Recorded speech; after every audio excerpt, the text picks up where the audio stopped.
Whew. Oh my lord. Oh, scoot that over there. Where's my phone?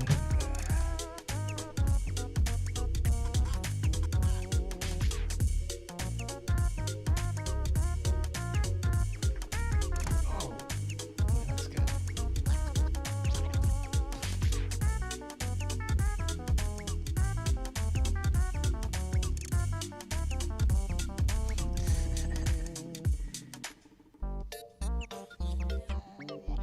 I comb my hair in those.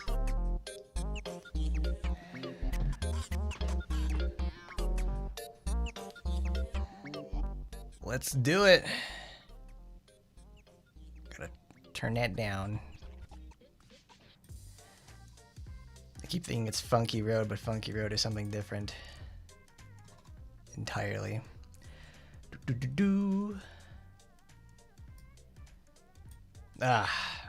What's happening, everybody? It's your boy Hardcorn, and we are back another time, because you know it, I love it. We all came to see it, and you're going to stay for it. It's Action Taimanin. I love it. We've got ourselves our two things this week. We've got ourselves Azuma's release for gems. Our big bad big sister over here got herself the ability for you guys to play her. We're going to talk about her, see what you guys thought for sure. We got some costumes. We've got swaggin' aunt over here that's bad at games, and bratty little niece over there. We gotta love it. It's a family reunion, to say the least. But speaking of that, we got other two things I want to acknowledge. See, that's why I chose this, because not only is it a two, because we got two things to talk about, it's also one. Done to the banka. Thank you, Azuma. Let's get off the screen there for a minute, though. Let's go to, like, fucking, I don't know, inventory. Yeah, it was an old man sit down, because today is my birthday. Today I turn 29. That's a real one right there, because it's been a long day for me today. I had just gotten home from the movie theater, and I've been up since like 6 today. I had to do a lot of stuff for finishing school, at least for this part of for these classes. Then I went and took a nap, and I went to this like new restaurant in the area. That was really nice. And then I went and saw new movie. Went and saw Tron. That was nice. I'll talk about that later. And also today is like a really like huge milestone for the channel situation. Today, I went and checked before we started, like, all right, what are we at for subscriber counts this time? Because Azuma over here is doing some serious numbers. I mean, this girl right here is like sending us into the stratosphere, to say the least. We went not only from, I think the last time I checked we were at, I want to say 1,600. We went past 2,000. We're at like 3,300 right now, and I couldn't be prouder of it. Thank you, everybody, for those who came by, want to learn about this. We're spreading the good word about Taimanins. We're getting that exposure. Every little bit counts, to say the least. I've been more active with it, because that's really been helping a lot. Got a lot of content behind it so people can stay and listen. Thank you, everybody. That 3,000 right there, that's good stuff. Love hearing it. Love hearing it, you love seeing it, and it makes me feel good about myself and makes me want to make more. But either way, this week we have obviously Azuma for gems. She released on Tuesday, and you know, we had all our stuff. We talked about her, I showed her off what it is, to say the least. But for the most part, it's a relatively uneventful situation. Not so much uneventful, but it's like there's not too much going on. In the third week of what is it called, of October. Not the craziest stuff going on, but to say the least. So we can go over here. Let's go take a look at the news for this week. See what we can go over. So go to that. Go to in-app. Oh, that's the in-app link. Man, I can hardly believe that's 4 days ago. I put that nice video out there about top 5 characters you can go pick as a new player. That was nice. I liked doing that. There's certainly more of those to come, to say the least, because it's just like, it's really nice and easy content that I like making. Why does Azuma have a ruby weapon? Because she is a ruby reject herself, because she's special. Okay, let's go over some news. So let's see. Oh, this. I forgot that this bitch has got something new this week. Yukikaze has actually gotten a costume for the first time in forever. Lightning Fury Yukikaze. It's a nice, very cheap package you can get for resources to just give her a costume, and that's about it. It's a similar situation to Nagi when she gets her armor. However, Nagi's armor is cool. Yukikaze is not. Various items. It's going to be up there until the middle of November. So there you go. 1,200 gems. You know it. You love her. It's Azuma right there. You can pair her with their sister, and you can have the dynamic duo together. Nightfall Spider is back. Everybody's favorite costume for Foxy Grandma over there, Spider-Man. I love it. I remember I still have the same costume that I got her dyed in Spider-Man colors, and I'm not gonna take it off because it's literally perfect. The only other color that I could probably go for is like the symbiote colors. Like I wanted to make it like Carnage or Riot or Venom. It's like if I really wanted to do that, it would just saturate all over the place. I'll make her look as garish like Spider-Man or something. But obviously, you know, you gotta pay for it. It's $35. You get the costume and obviously crafting ingredients. Please note this package can only be purchased on platforms other than Google Play. Obviously, we know the drill. Go purchase it on Steam. Go purchase it on the Samsung store. You know what to do. But most importantly, this week, I think it's actually from a few days ago, Taimanin Asagi, the very first, you know, the inaugural eroge from 20 years ago, released. It's a very important thing because it's what brought us here right now in the first place. It's very important. Who knows? Maybe we'll put something about it together. But we're celebrating the anniversary of Taimanin Asagi. It's certainly dated, to say the least. It's not where Kagami is at his truly his finest, where he gets to really just knock it out of the park with art and just really cement the look that and feel that we know about them. Because honestly, the original TA is pretty tame compared to some of the later entries. Welcome everybody. I'm just reading some info about this week's update. So our event period lasts until about the middle of November. So it's like clear any quest with Asiago, you get skill points. Skill points times 3 on 3 different tiers, and you get the green present box after 30 total clears. And then it repeats with Sakura and Oboro, and then it's like the blue present box and the red present box. Obviously, because these girls are the main feature of TA1. It's like clear the quests. If you've already cleared your story, it's retroactive. It automatically activates, so you ain't worried about it. Really good amount of resources, obviously. It's anniversary season, and they just love giving that shit out. It's awesome. So we had the weekly missions. As long as you keep doing those, we're going to do some rolling and stuff like that as well, because we've got, I think, almost 160 to do with, and they're going to last throughout the entire month. It makes me wonder whether or not we're going to have enough to get all the way to, 400 that it requires, because I don't do everything every day. I'll probably end up at, 300. But for the most part, it's all right, you need to log in for a total of 4 days, get gems, send friend points, and you'll get yourself, send 10 friend points 10 times, or you either do this once a day 10 times, or you do it for 5 days twice. It's every 12 hours. Oh, it's to send friend points, yeah. So you'll get your copy of You Are Butler Asagi, a nice niche supporter that allows you to, immunity to slow and a HP boost, really nice for supporting characters like Shizzy. Manners Maketh the Butler, that's her weapon. Almighty Butler, that gives the costume. Another supporter, another weapon. And then we have the Commander Mark, Taimanin's 20th anniversary times 1. So you do all that. We'll be picking that up at some point. And then we have the board game, if you could even call it that. So it's a prize mission held in there. You get some various resources to do that. So clear quests, do all this stuff. You get the Wicked Star weapon, gems, nanomaterial, crystal fragments, emblems, correspondent message. Just like clear 200 quests. There we go. You guys know what to do for that. It ain't hard. It's what you've been doing every day for the last 6 years. Halloween board game, of course, if you could even call it that. The surprise campaign. Event quest AP reduction. Always wonderful. Really nice. Welcome to Hey Long. It's back. This supporter is not the one in the event. This is actually a really nice supporter, Nanase.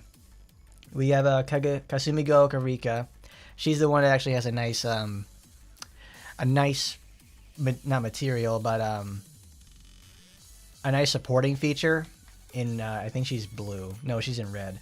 So if you need to put on someone like Shizuru or Phantasma to keep them alive longer, she does it pretty good. The pickup gacha, obviously, it's like you get that, you get Starlight, and you get that one. We have two going on there. Nanase Mai, Kung Fu Girl. Very good, actually. She's a permanent pool because she gives both healing boost, the only other supporter to do it besides Hanasaki Azora, and she gives a 30% damage, 15 to 30% damage boost if you're a suppressed type character. Instant slot for people who need to heal, keep themselves up and running, and also stay strong. Very versatile supporter. But you guys don't care about that.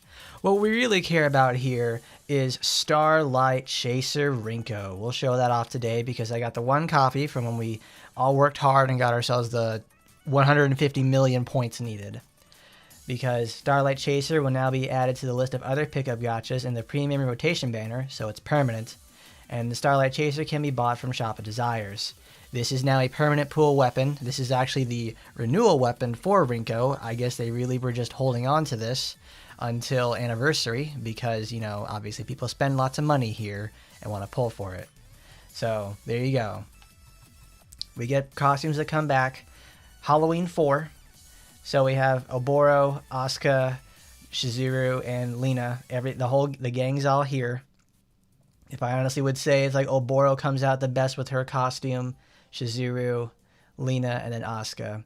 It's a pretty weak lineup to say the least, but it's all right. If you want them, get them. I like most of the characters for the most part there, so it works for me, except for Oboro. So and then it's like 5th anniversary survey reward. I already picked that stuff up. It's like you get your presents, get your gems, festival tickets. If you participated in the event but didn't receive your rewards, maybe due to a violation of the event rules or inability to verify your account. We appreciate your understanding. Of course. Of course. I don't even know if you could even call this an improvement. It's fixed an issue where the pickup gacha period was displayed incorrectly. And it's the beast weapons. Nobody cared about that. I mean, come on, guys. Are you really rolling for the beast weapons? Are you really? It's like, don't lie to yourself. You lied to yourself. You lied to yourself. Either way, nice middle of the week, nice situation like that. You know, it's sort of stuff that makes you think like, all right. We're waiting effectively for the end of the month when a little bit more new stuff comes out. Because they do that before they, because obviously the end of the month is going to be our next time is for a renewal. I think, I don't know, people are guessing that it's going to be Aina. So that would be something interesting to say the least. I'd like it. I'd like it to be Aina. Oh. Hello, Jeff. Avalon. Hello, everybody who made it all when I was talking about the rundown for this week. It's great everybody can make it. It's a great day. Hanging out with everybody. Today's the birthday. We're having a great time, to say the least. Fun stuff. Aging gets better when you're with friends.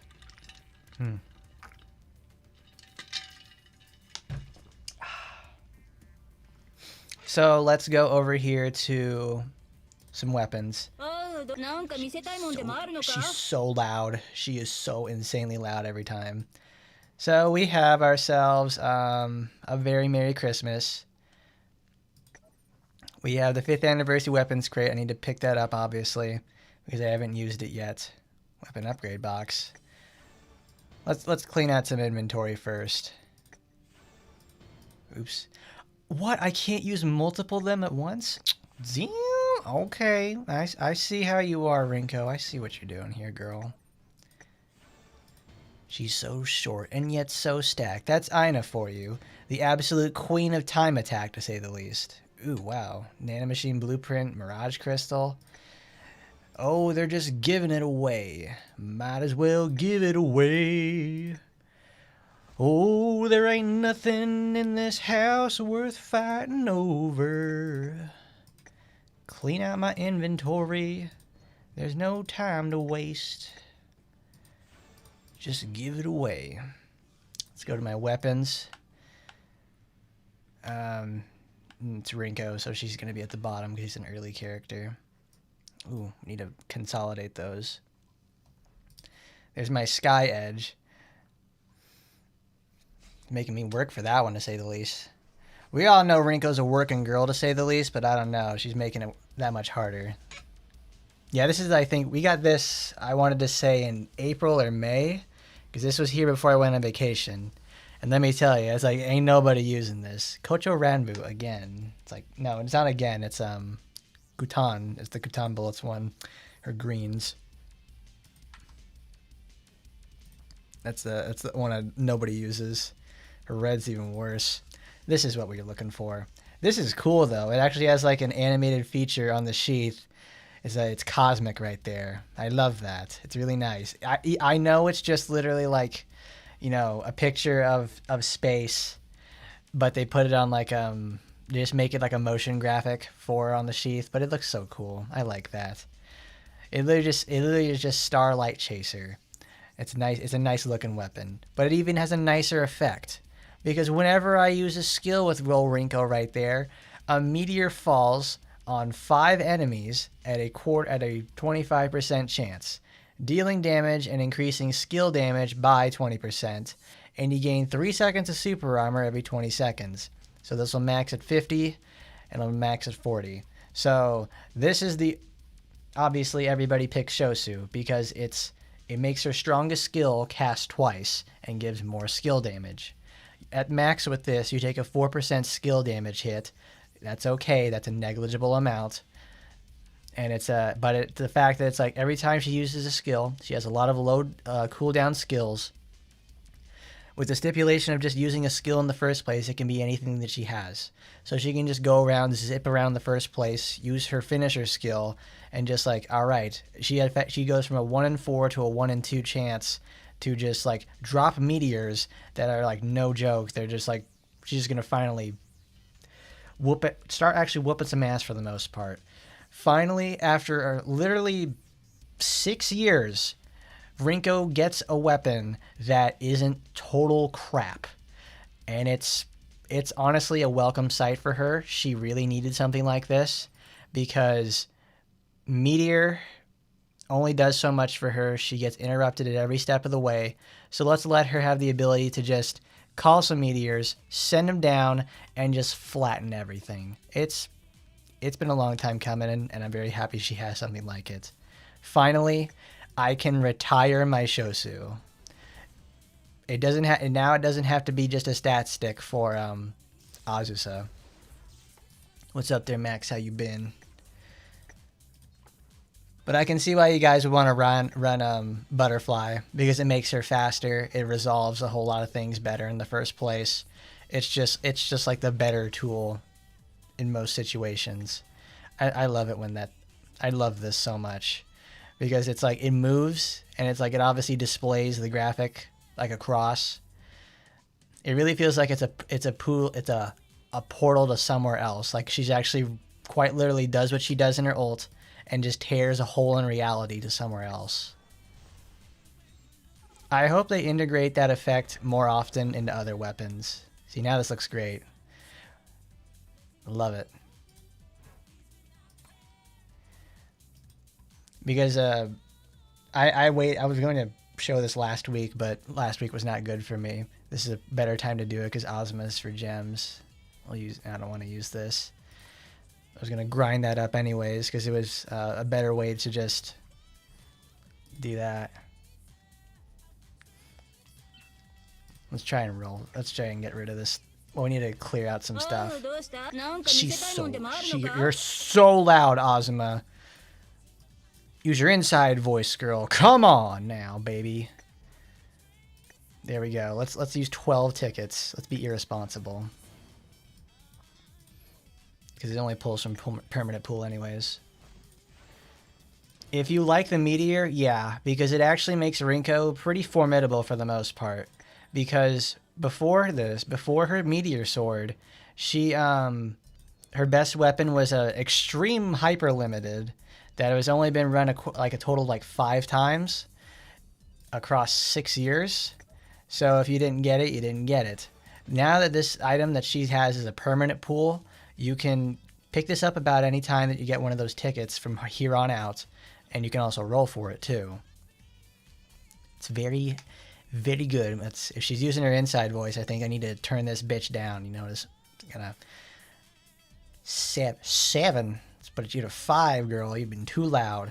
You're hurting this old man's ears, even though I think she's older than me. Oh, a limited coin. Hell yeah. That's better than the weapon.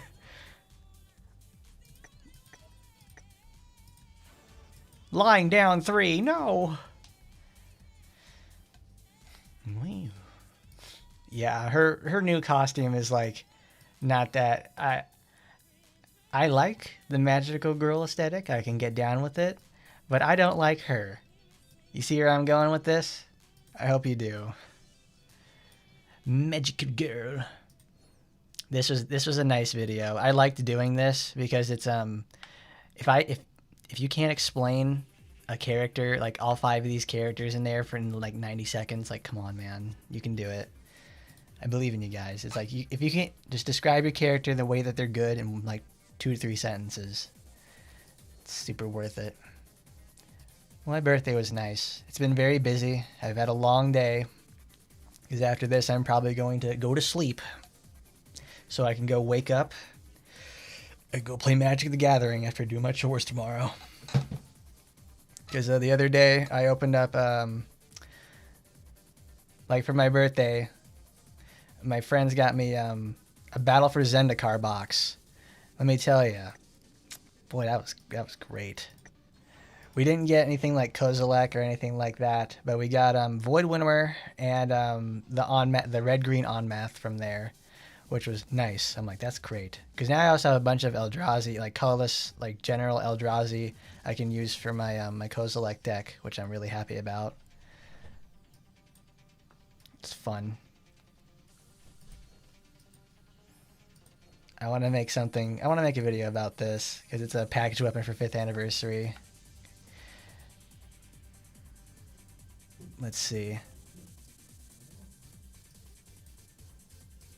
What else do I need here? Let's use friendship chocolates. Because I just need to start like consolidating my inventory. Lying down 3. I received 300 gems. Do I have it already? Okay, good. I'm telling you, they need to do that more often. All right. What were we doing? Oh yeah. What we want to do is.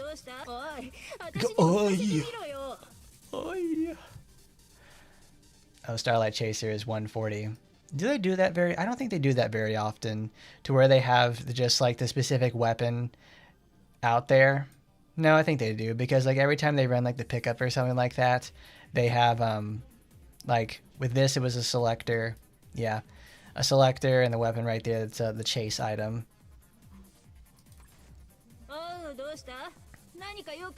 Where are we going? We're going to special activity. We're going to weapon. We're going to exchange. Let's crush up some stuff we're obviously not gonna use. Oh, that's right. We can only use 3, and we have to use Rinko tokens. Only the weapons of Akiyama Rinko apply. What can I get? What am I gonna get? Look at that. That's a 1 in 5. I'm more or less just waiting for that Mirabelle or like Mirabelle or Kara banner whenever they get their limited, because I know they will. If anything, Kara needs it more than anything. We know that already. So let's see. We have like a 1 in 5 to get a Kirin, Anata, Yomigumo, Starlight Chaser, and Mystical Sword Nanashi. I wouldn't mind getting more copies of Nanashi. That's good. Let's see. Starlight Chaser. Oh, wow. It actually puts in the Snake God weapon there in the first place. That's not good. All right, guys. Let's go gambling. Let's see if we're going to get anything good. Do. Oh, another Kirin. I'm in at 8.5 now. Well, that's going right in the grinder again. I still find it really impressive. There was one guy, I think, like when that weapon first released, like he got a 5.5 copy out just straight up from exchange. I'm like, my man is crazy.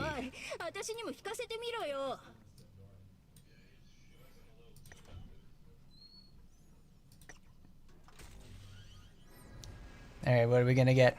What are we gonna get? Oh, it's a well, I know it's gonna be a weapon. That's what it's for. Okay, yeah, we got a Rinko sword. Well, I mean, it's an Azuma sword to say the least. Well, that's a weapon. That's honestly not bad. That's a really good weapon.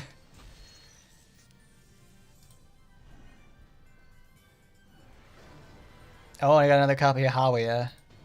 That's like the most goated Murasaki weapon ever. I'm glad that it's like, I hope nobody ground up their Hawiyas from the past, because now that's like critical is back in vogue. Your investments held water. Unabara? Oh, that's Sakura's renewal weapon. Yeah. Whenever you use a skill, summons a shark and deals damage to 360 to 720 every 5. Damage of the enemies hit by the shark is reduced by 30%, and their defense is decreased by 5 seconds. Pretty nice. It's actually a good tool for Sakura because she's all about skrill spam. Pretty cool.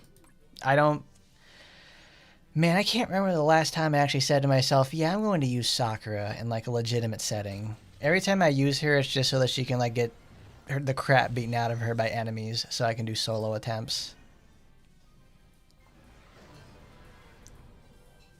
Oh, swag. Daidara Batachi.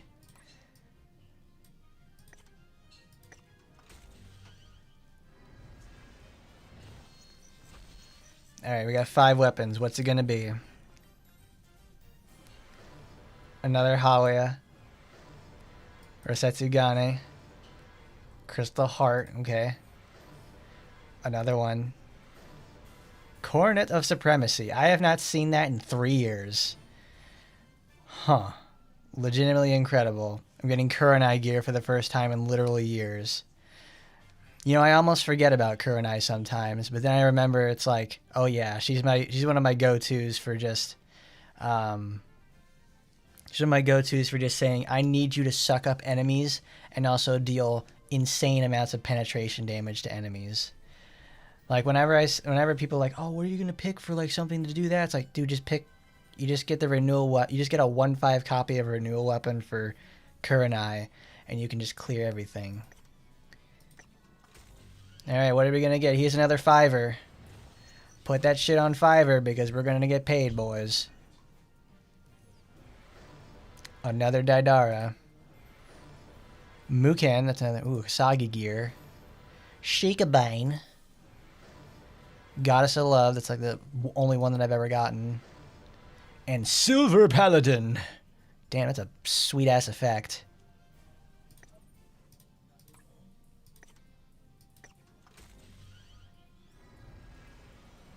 I don't know. They kind of forget about Noah. Well, here's the thing. I don't know if you guys know this. Ooh, Sutsubara. Noah's VA is actually like a really high profile like voice actress situation. Like they managed to get what's her name when she was like really starting to get the ball rolling on her career, so they got her early. And I think it's a case of where she is now too expensive to use, so they use her as like minimally as possible in voiced settings at least. Because it's let's pay a visit to Noah.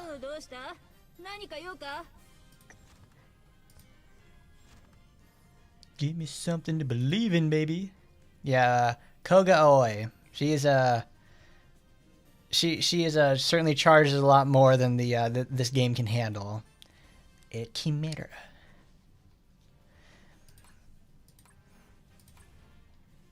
Yeah, it's like they can't do. It's like when in the Hyperdimension Neptunia series, we need to go to inventory. They can't like do a lot of stuff with Purple Heart because it's like she costs she's cost like tens of thousands of dollars to have her in the studio long enough to record her lines. So it's like you get it all done in one day, or you just don't have her at all.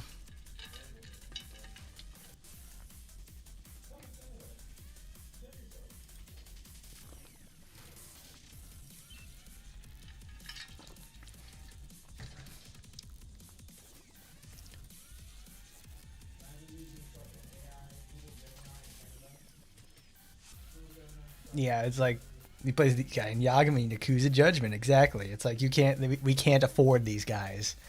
This game isn't like Genshin where it makes millions on millions every month. Yeah, it's just like we just can't. We just don't have the chance to do it, guys. We're in a rock and a hard place. All we gotta do is just like hope and pray for the best, to say the least. Wow, I think they really want me to play Shisui because I have 3 more copies of this and I already have it maxed out from like so many years ago. You don't need crowd control if there is no crowd to control. Amen to that there, Jeff. That's fucking right. It's like, suction, who cares? I'm gonna drop a rock on you like a fucking caveman. It's awesome. Because certainly we'll have to show that off again with that. Here we go. There's my copy of Shikabane.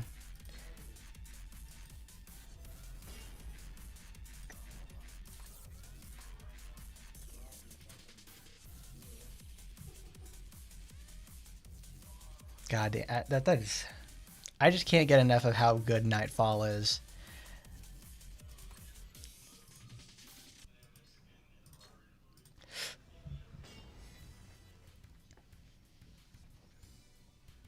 See, the thing is with Shisui Avalon is like I don't ever use her in like a normal sense.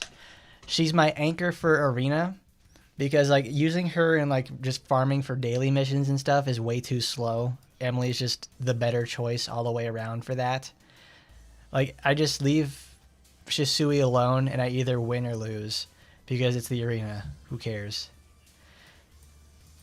Okay, I have a 5/5 Crystal Heart. There it is, Utsatsubara. Oh, it's already maxed out. I can crunch those up. I know this one isn't maxed out. Do they have AoE? If they do, there could be some Suction, Kurenai, Eleanor, Starlight, Rinko for... Oh, like, instead of where it has 5 meteors, but if they're all on top of each other, they can just stack and just annihilate something. This week is what? Kanaloa? Yeah. So that could be something to try. Let's go find everybody's favorite pumpkin patch lady. She's ready for the summer. There she is. Happy Halloween. Oh, that's right. We can finally color this. Let's see what kind of colors it can give.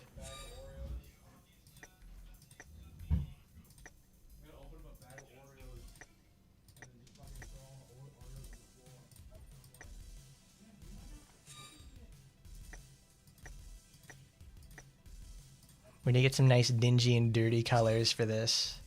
Oh man, double reds. Oh no. Now she looks like she's a Christmas present. She's everybody's favorite present, to say the least. I can do that. That fits her color scheme. We'll keep...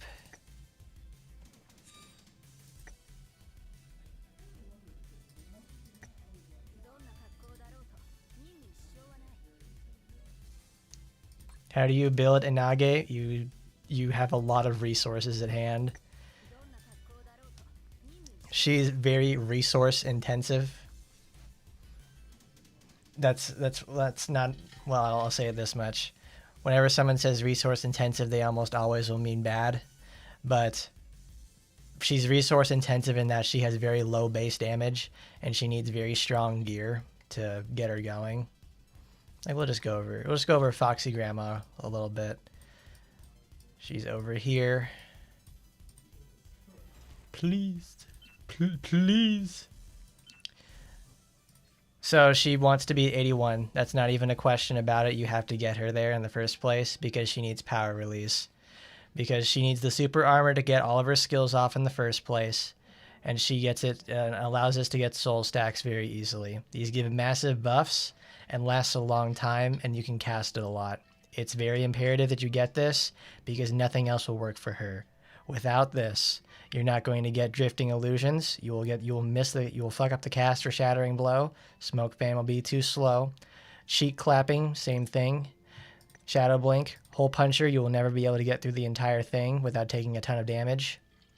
She hits hard, super duper hard on one character at a time.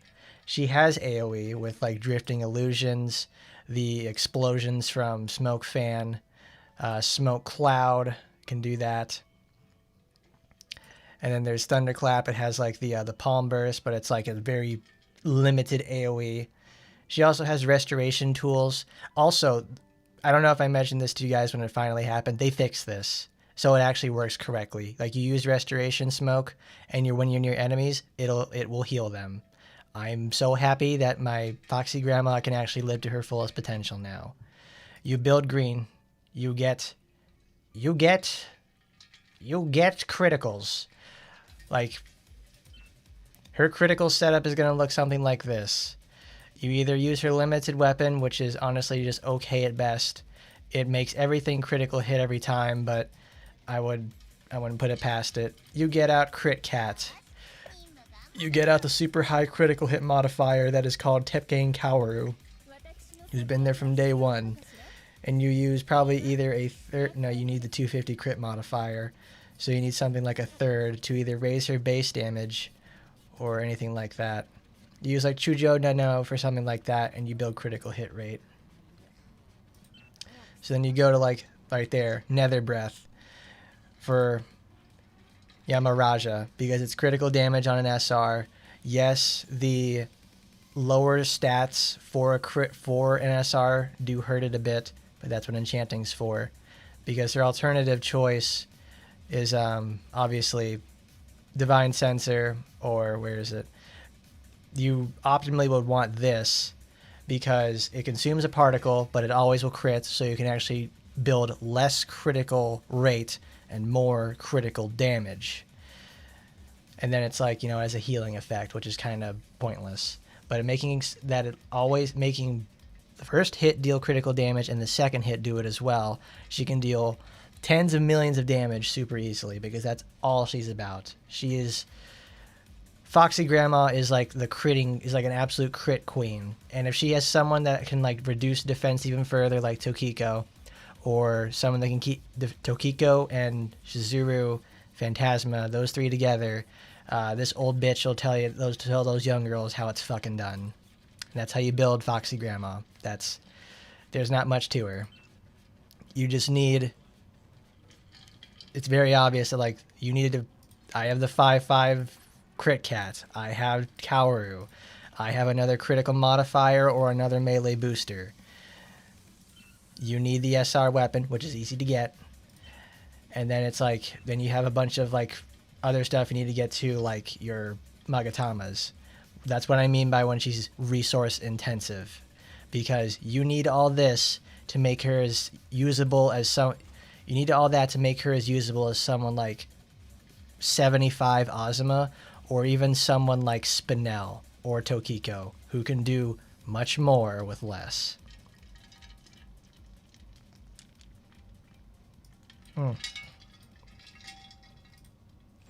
Okay, that's what you do with her.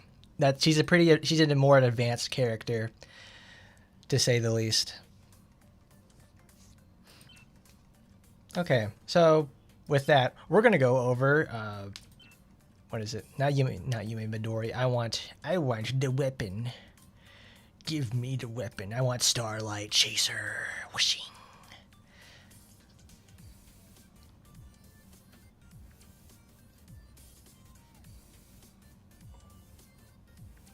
Oh, I equipped the wrong weapon.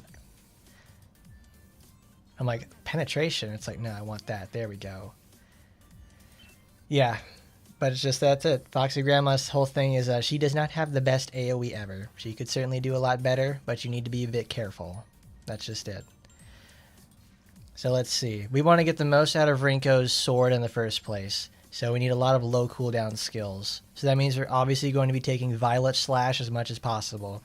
We can't miss the mark because we're at a 1-5 and it's a 25% chance. Spatial Rift, that could actually be done. You're effectively going to be using the Shift and the Violet Slash as much as possible. You almost really want 4 skills to maximize the chances of you getting a Meteor Swarm. Because you're waiting and waiting and waiting for something like this. Kochoranbu. Or Mugen Hoe. Kede no Kata. It's like, you would also use Wind Slice because obviously it's just Wind Slice. Like one of the best skills in the game for sure. Because it goes through enemies. It makes her like... What is it? On teleport itself, it goes through enemies, makes her ethereal, and she can only be struck when she goes after she finishes that on the recovery, which is a nice tool. Which is why when the fact that it can be casted twice with Shosu makes it so that she can be mobile and deal tons and tons of damage without having to look at the enemy. So it makes it worthwhile to do that. I don't have a 4th skill slot. I don't want to pay for that, so I just have to learn how to live with that for the most part. Because Meteor Impact, obviously, this sword will replace it for the most part. That's what we're here to do with Wind Slice. So we'll get out some of our favorite friends. We'll get Torajiro. We'll get... I want to say... Let's see. Skill damage boost. We'll get that with Psycha. With Psychosis. And who do I want? Who do I want with that? We'll put Sakuragi Suruga. Because it's like, if you don't know what to do, then you just put her on there. That's how good she is. Oh, that's right. Here's a perfect time to do it than any. I could put out a Mystic Sword Nanashi and upgrade it from there. I find it kind of nuts that, like, effectively the upgrade from Azuma, from Rinko, is Azuma, and they made both her limited and her regular gacha weapon actually desirable to get in the first place. Crazy shit. Alright, after 30 minutes, let's actually go and start the actual game in the first place. So now, obviously, we have a repeat event. We've seen this, we've talked about it, and we've most certainly read it. So let's get a move on with it, because we've got some things to clear up.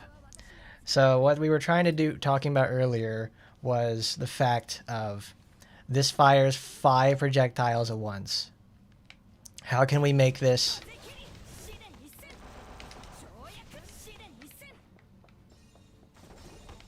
Well, it's a bit hard to tell since like,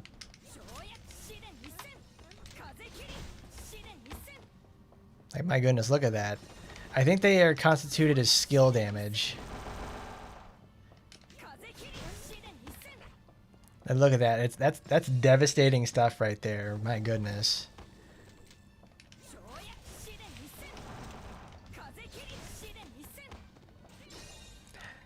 That hard limit of 5, though, makes it a bit of a nuisance, to say the least. It's like,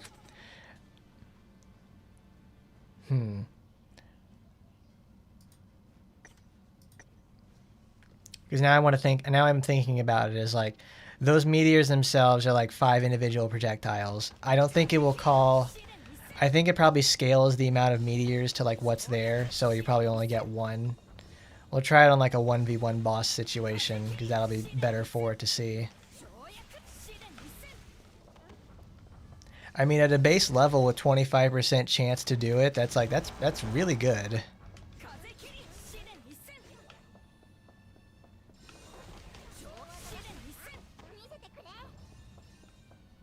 I mean, now also because of this, if like, it seems it's very RNG dependent, but if you're able to do it, she seems like she could be a really solid character to use for sweeping in time attack.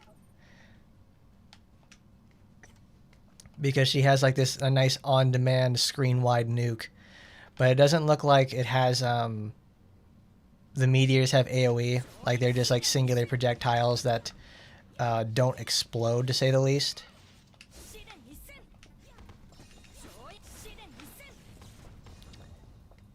Because if they really made impact and exploded like that, they would wipe out the entire, everything in front of them for the most part. And I don't see that so far.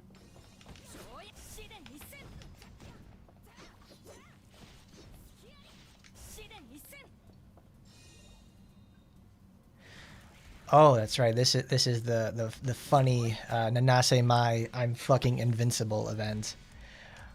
Where this is from last year, because this is when we had Foxy Grandma come out, and I got to show everybody. It's like we were at the bonus stage 3, and it's like where we build Critical Grandma after a while. We build Critical Grandma and we blow up the stage 3 boss in one shot.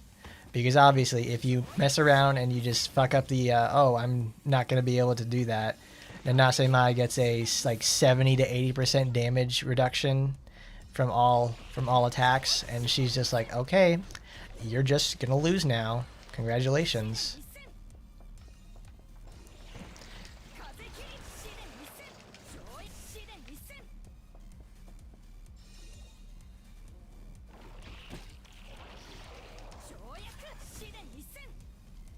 That's swag right there. Look at that.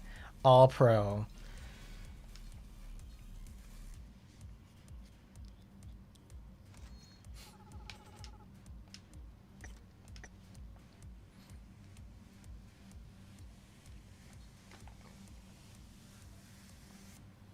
I don't know. It's just a hard sell to beat, like, double win slice, because it's so fluid. It feels really good to use. Because then the alternative is like, all right, doing that. At least the ability of like being able to drop like an assload of meteors on something, like every time you use a skill, just feels better.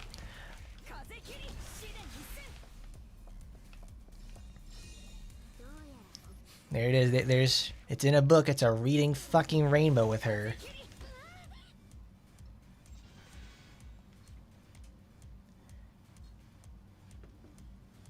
Oh, this is our event where we were introduced to like Lan Zhang in an event. It's in a book. It's a bleeding rainbow. Oh yeah. I learned today that it's like, someone posted like, happy birthday, Gigi Murin. I'm like, there's no way that this fucking gremlin shares a birthday with me. And if you can believe it, she does. It's like, I'm honestly impressed. It's like, no, this child is too bratty and too fucking stupid.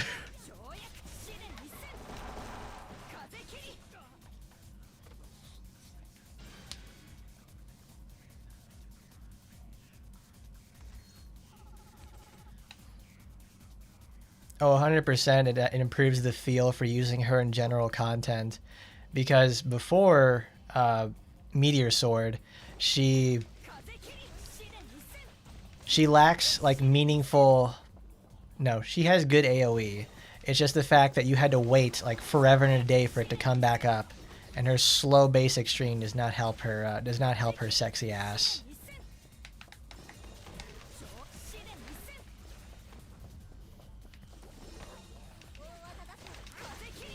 Because if you're hitting Violet Slash as much as possible, and you have it at like really high % chances of like trying to roll it every time, I would almost say it's like a little over 60% chance that you'll be able to drop a meteor on the crowd and just send him into the Stone Age. Because that's really nice. And it's the fact that Rinko now doesn't even have to be in the general vicinity. She can just be like a million miles away and just do this.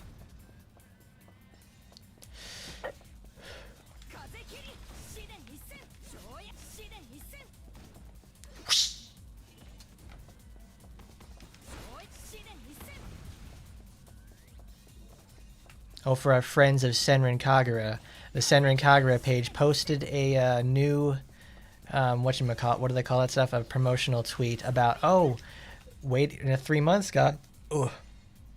Wait 3 months, guys. We have new info on a project we're working on, but it is also going to be a gacha. And then that's crap, because they EOS'd New Link.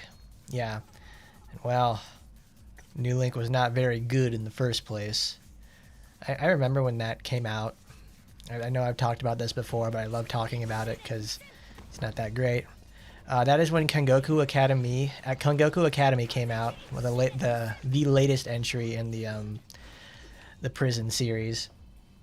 And I was playing through that, and it was always just like, I was waiting to see, like, I think the game was down, like, Shinomas was down almost for, like, I think almost 2 weeks in the first place. It was terrible.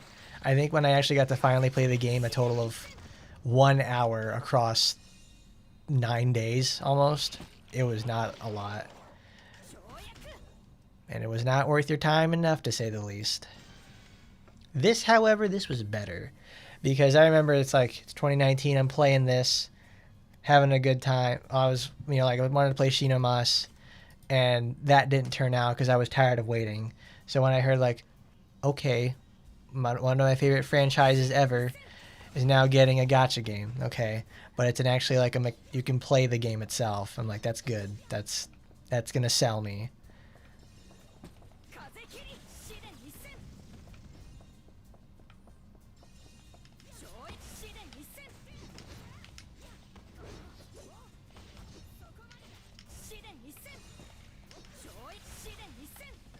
Rinko girl, come on. Shinen Isen.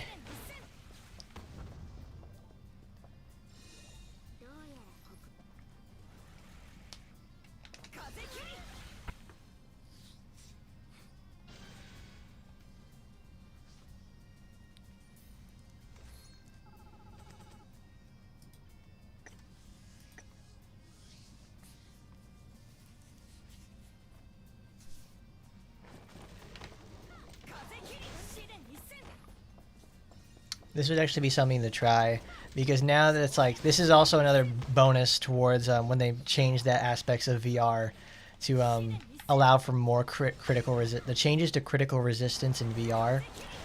With those changes in there, I think it may actually be a good idea to finally bring Rinko out of low VR hell into something where she can actually make attempts and be successful. Because the alternative with her, for the most part, is, well, there you go. It's well, there you go. She's not that great in there, but now she's allowed to crit again. So maybe this could actually work. We actually can bring Green Rinko to 100, and she can actually do pretty incredible things.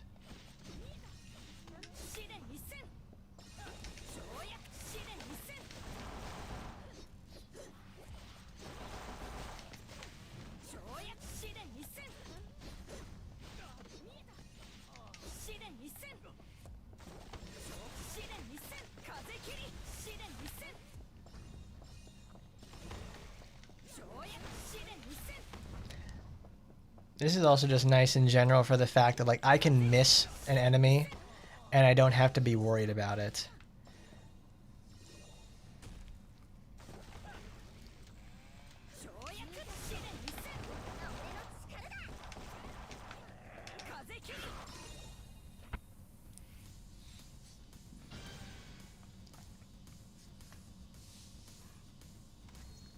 I mean, did they really copy Jasmine? Did Jasmine come first before Foxy Grandma did? Because I don't think the idea of, what is it? I think that's one of those age-old fables or something of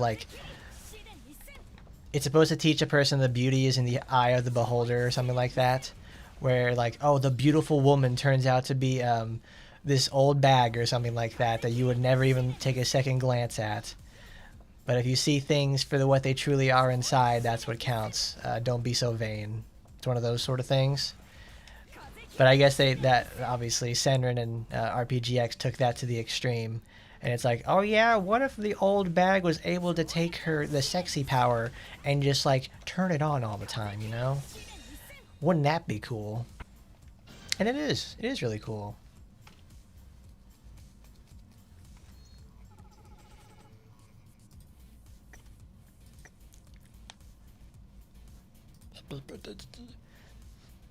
See, there you go. Dragon's got it right. Go to 200 with it in the first place because now we can actually finally crit at high floors. No longer is the crit scaling to where it's like, alright, you get about 40, 50, and it's like, see ya. The thing is, though, it's like forcing crits and like nuking an enemy's critical resistance is like was effectively like meta ideas for high climbing VR. It's what makes the difference. Now you can do it just way faster. I mean, they more or less just like they tune the curve to be less extreme, to say the least.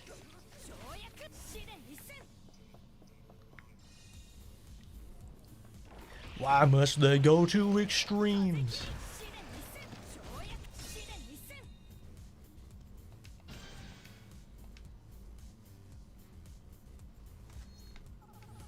Yeah, but does Inage use an elephant as her weapon, or is it her spirit animal? I don't think so. So there you go. 1 point for Jasmine there, bud.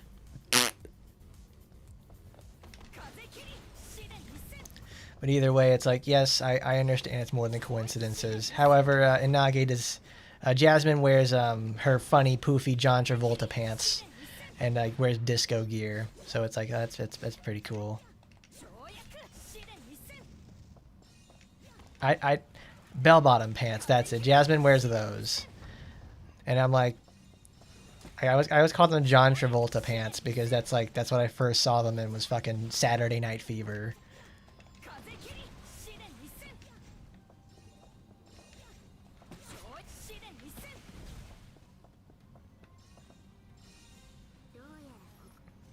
There you go. There's that fucking bitch with us. There's that bitch in the red dress.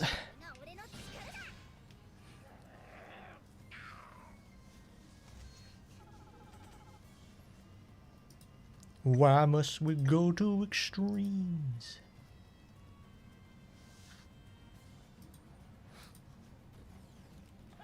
Hold on.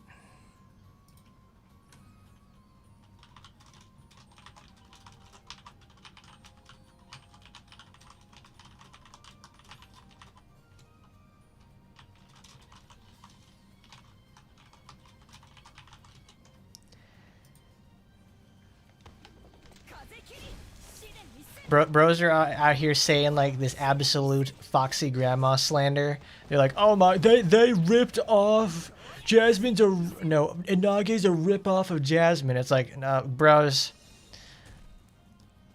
Foxy Grandma does it better. I won't even lie to you.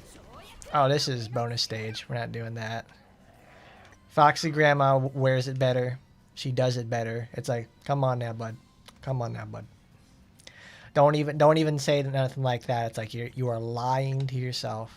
You are lying to yourself.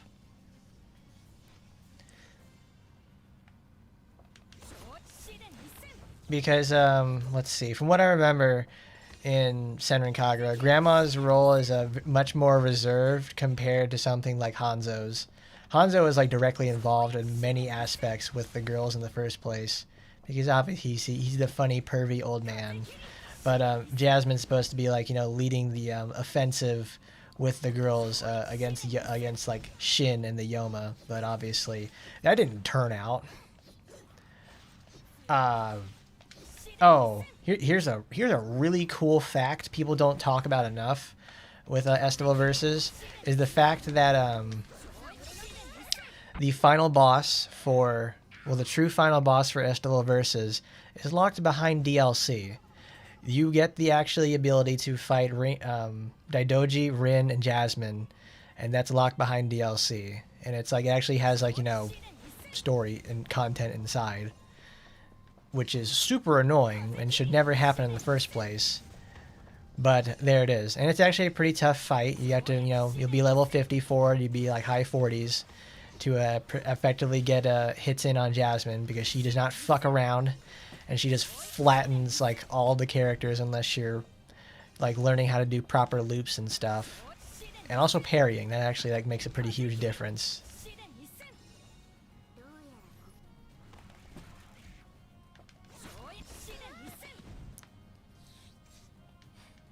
But yeah, like 25%, it's like a 1 in 4 for every skill.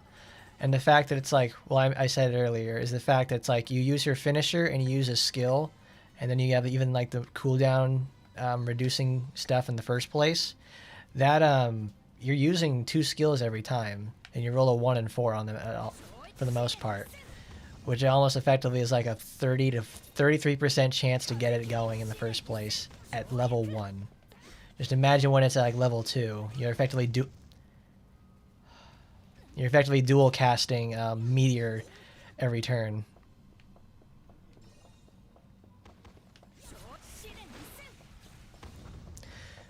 No Raptor. This is actually a thing that most niche JRPG stuff, like anime style, like B team games do.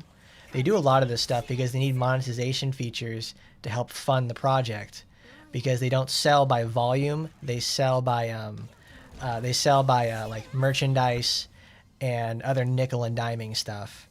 That's how they make their money. That's how RPGX makes its money too. Like all the costumes for Senran Kagura, like a lot of them there's a lot of base costumes as well, but if you want to do anything like substantial with it, you have to pay a pretty hefty price tag to get the collaboration outfits, the characters, various other content to do stuff with, and everything like that. It's very annoying. And if like you go look like to other like famous anime series, like Tales does this. Not the Hysteria is one of the games, but it's like anything like that. It's like if you look just that little bit below the surface, you see that it's like it isn't just Senrins. It's a lot of them. Like, this isn't like a new practice either. They do this often.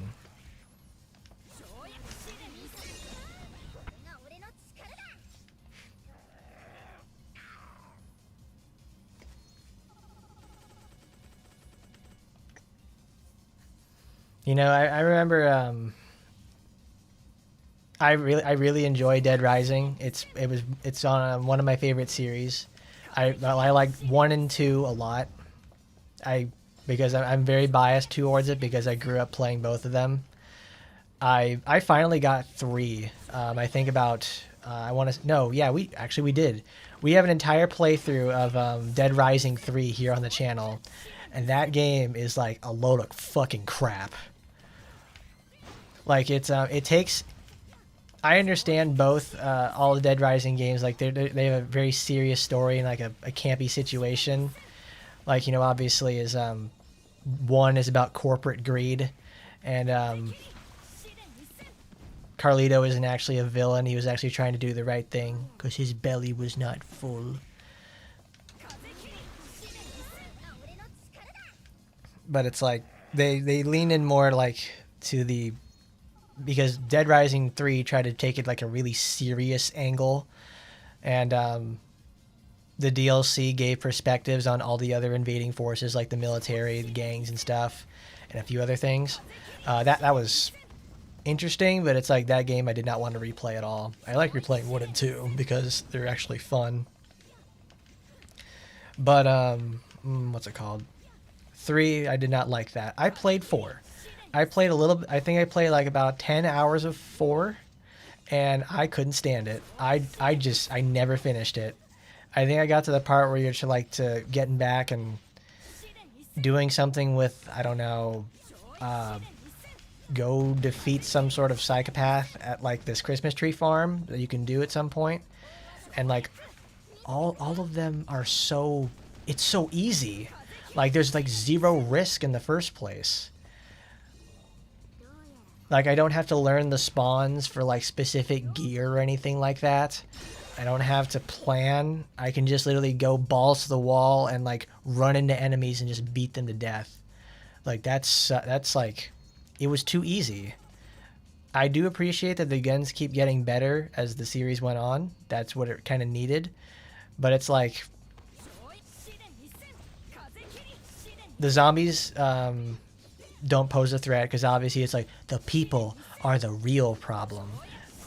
And it's like, okay, in 1 and 2 they're actually threatening because they're quick, they are in very large numbers, and they also have variants inside them that cause problems.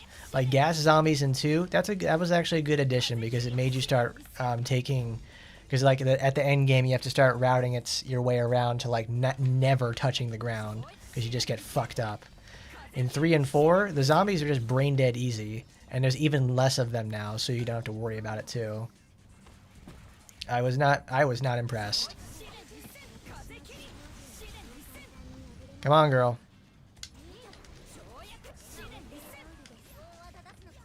Come on, you fat bitch, recover.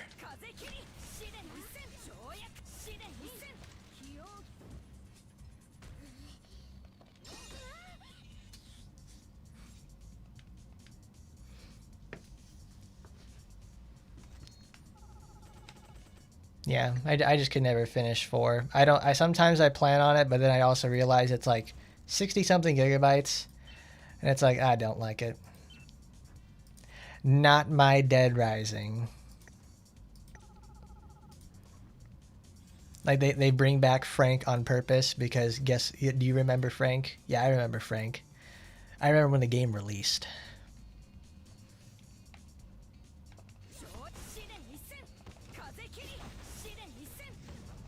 That is right. Asura's Wrath did that, and the fight actually with Shiva is really cool. It's a cool fight. It's very thematic and all that sort of stuff. I mean, that whole game is just like, it's effectively Dragon's Lair, like, you know, that game, that arcade game where it's, or Time Gal, where you just like you pick the direction and you have to do like a quick reaction command to go like, oh, press left, press up, press down, press right, do stuff like that. That's where the difference is made. Asura's Wrath is just press the buttons. Cool music is happening. Jam out, my man.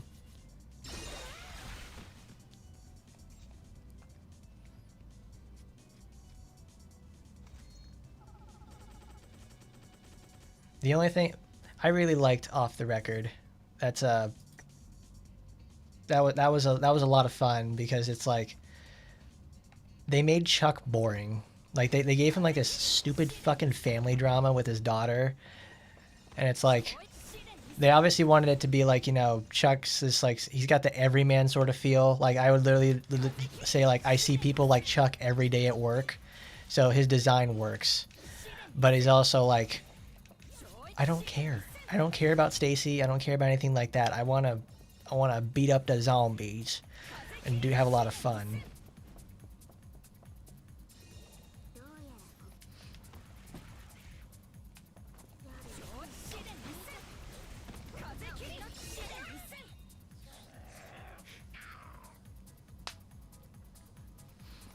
Hebiko really makes...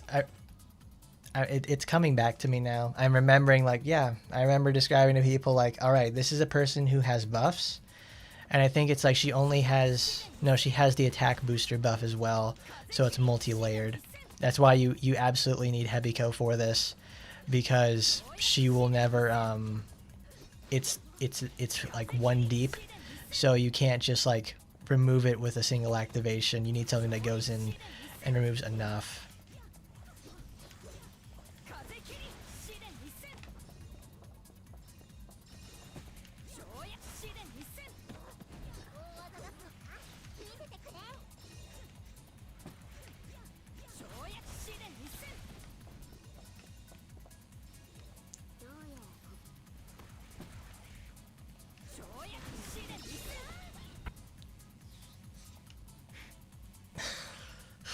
I need to get Katie her Zombrex. Oh my god.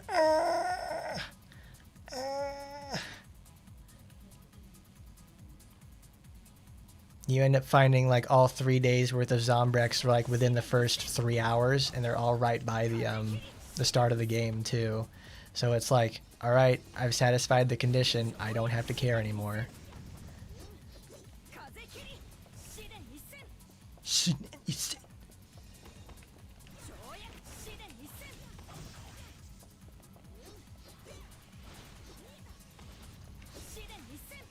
And even then, it's like, the Nasai they managed to like, all right, we're going to put her in the tower. And she still is nightmarishly difficult as she is here.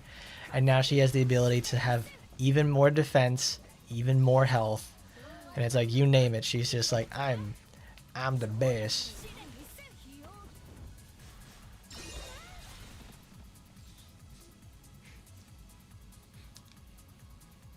Oh, I remember now.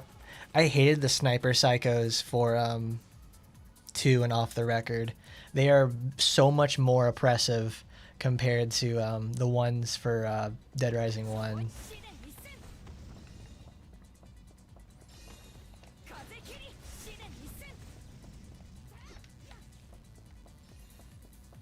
I was also really sad there's like no Mega Buster equivalent in 2. So it's like the fact that there's like 4 snipers just plinking away at you, destroying your vehicles, and making it just like being absolute assholes to fight too. I'm like, oh, stop it, please.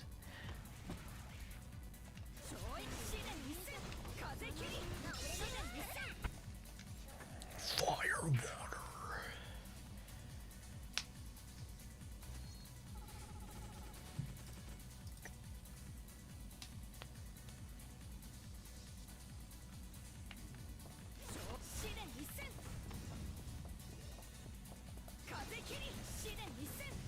Because now I'm trying to remember. It's like the original, like one of the like late game bosses for Dead Rising 2 was Sullivan, and like, oh yeah, it's like, oh, Sullivan's betrayal. He lets all the zombies in and everything like that. And I'm like, I mean, it was pretty obvious he was gonna be sus as fuck in the first place. But lo and behold, it's like, it turns out like, oh my god, he's working with them. We're going to die. You know, stuff like that. And I'm not exactly impressed with him in the first place. Because I remember it's like, you fight him in like this unused area.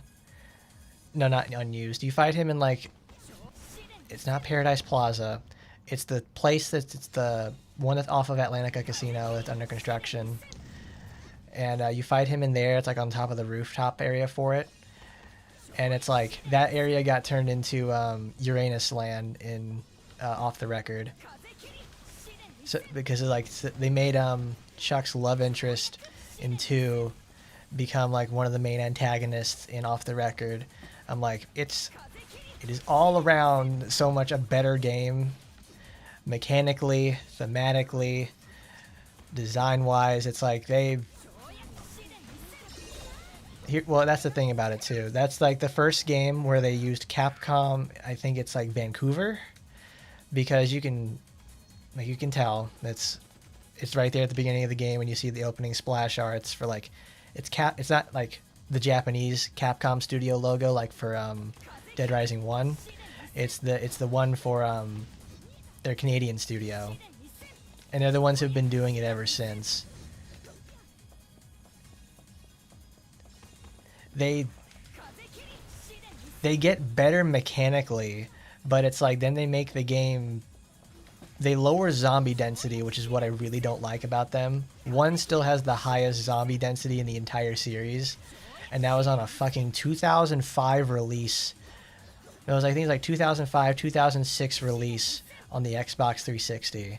I have no idea why they keep going down with density, because it actually makes it feel like you're against like insurmountable odds, and it actually feels dangerous too.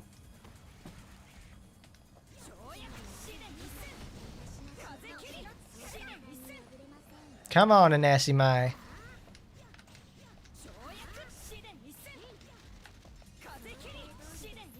Look at that, she got interrupted. That's just lovely.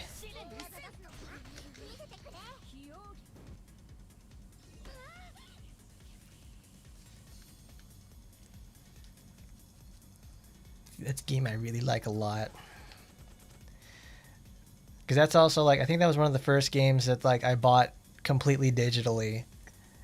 And I always remember having to buy like another, I had to get another flash drive because the game itself, like on my 360, it was like, oh man, it's like, I think it was like 6 gigabytes or something. And I didn't only had like a 4 gigabyte flash drive or whatever. So it was really, so I had to go to the store, get one of those. And it's like, this is, I think 2011, where flash drives are still like, you know, they're not coming down in cost very quickly yet. Because I still remember a time in my life where a 4 gigabyte flash drive was like $25 to $30.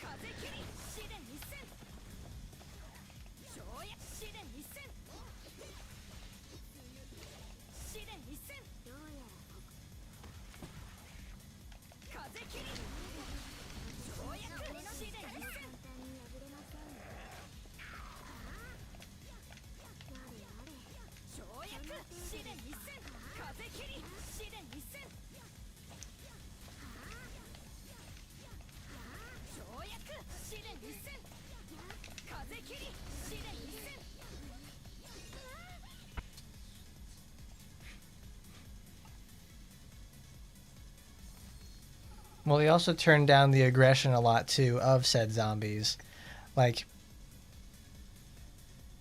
they want you to get zombie genocider is a consistent achievement across every single one of the games. Especially like the Wii version has it, the all versions of the game on the Xbox have them. Like that's a thing that they just have. It's killed 53,595 zombies, and getting that in any game past 1 is like, it is boring. It's a very boring achievement in the first place, but it obviously unlocks really good stuff. But the fact of the matter is that it's like the zombie density in 1 was so high that you could do it in like 4.5 hours if you really committed yourself to the farm. And every game after that, it's like it's harder and harder to do because they have less and less zombies spawn in at once.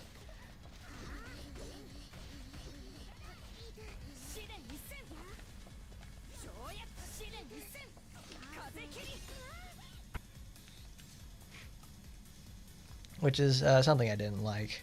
I enjoyed what 2 brought to the table with the fact of that was the next logical step they could go with, which was making the combo weapons. That's good. I love that a lot. That's like a really, really great idea.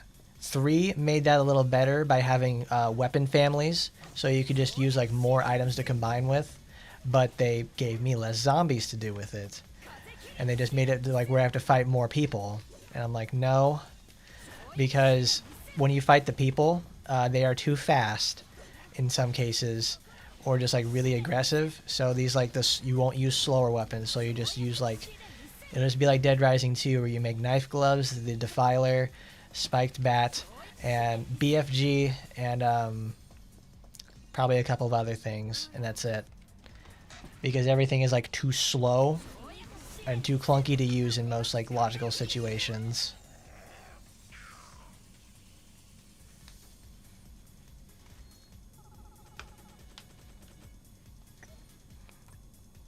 What I did really like about that game, that like those games for the first part, is that they make a lot of references, like they're self-referential to like the absolute maximum.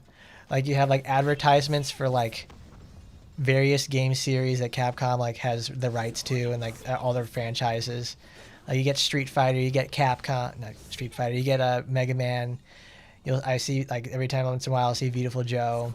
Like they have like fake movie posters for stuff like that. I really like it. It's very charming to see like, oh cool, it's the Capcom Mall, or it's like it's Capcom City, to say the least.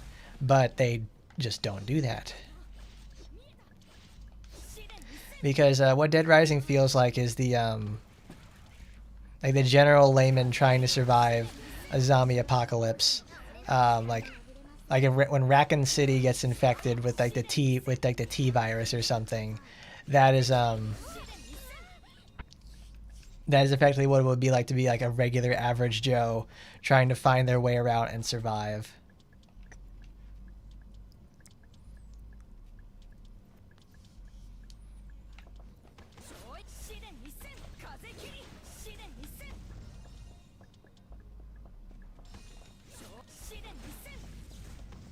God, this sword just feels so good. Every time it's like I see the 5 meteors just come out and just smite the entire crowd in front of me, I just can't get enough of it. This 25% with it, just I can't get enough because it doesn't feel like 25% because it's like it just drops meteors, just bonus damage city all the way around. It's like how much more could Rinko ever ask for?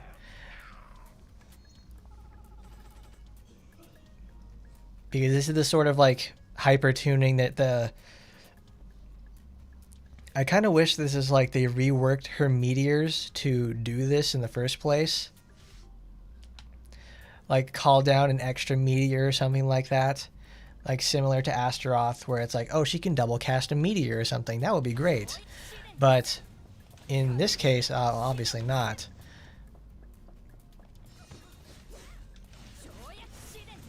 Because it's like, what's another character in the game that really doesn't like to use their basic string?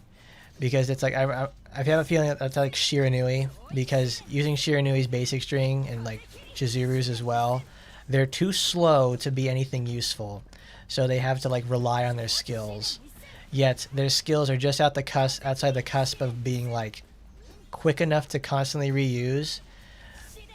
But Rinko's are a different story.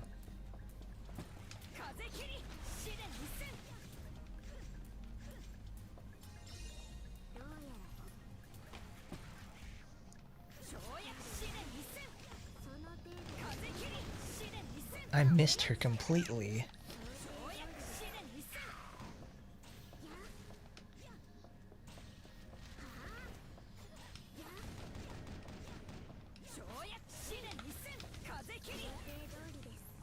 No, she got interrupted.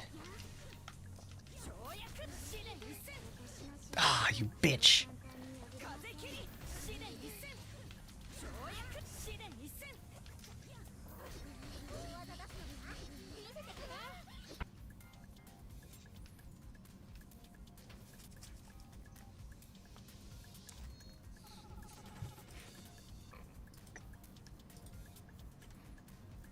What do I even have?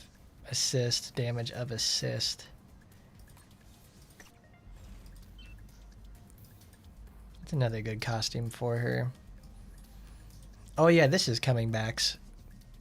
Is the game gonna crash? No, don't tell me that clicking on Hunter's Apparition is gonna cause the game to crash. Oh no, okay. Whew. Like, come on, bro. Heavenly Moonflower. Even then, this costume isn't that good. We can't even dye it in the first place.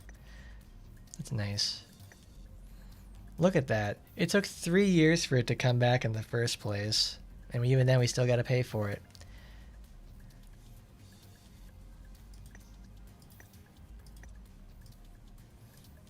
Where's all that hair go, girl? Where's that supposed to go?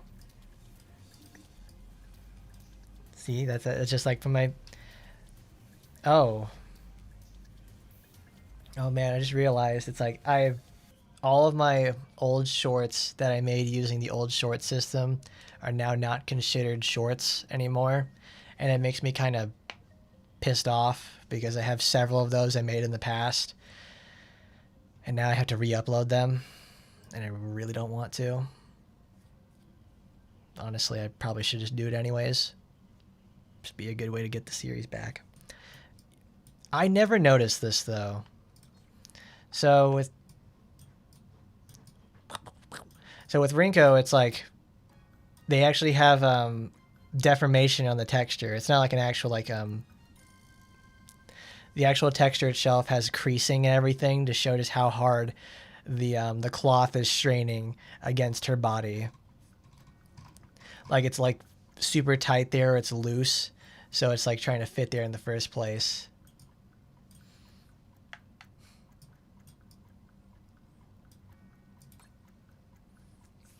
I didn't care for the costume when it came out or the weapon, so I was like, I wasn't gonna bother with that.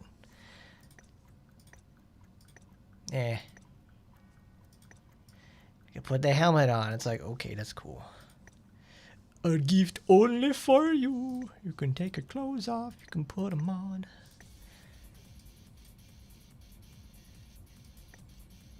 Classical Ace. I think, does this use like the old body? Because it's like obviously she's like way bigger and everything else. And it's like, you know, she looks like regular Rinko over here. Cattle scarred. It's like I'll beat up my cow. Oh, racist Rinko. There you go. Ultimate Ito Grandmaster, one of the oldest packages in the game. There we go. Celebrate with Rinko. Anniversary. And of course, we gotta have Phantom Hunter. It's one of the first costumes I ever got for her.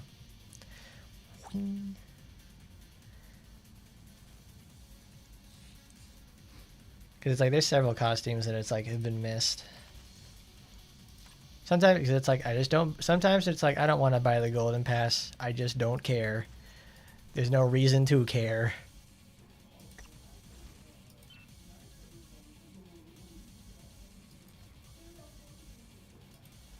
Let's see, where's my drop rate booster girl?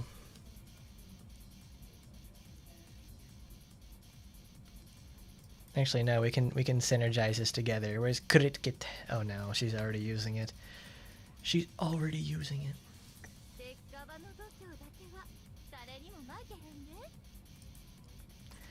Am I supposed to have 6 festival passes left over? I don't even know how many festival passes I have, because like I don't get them all every day.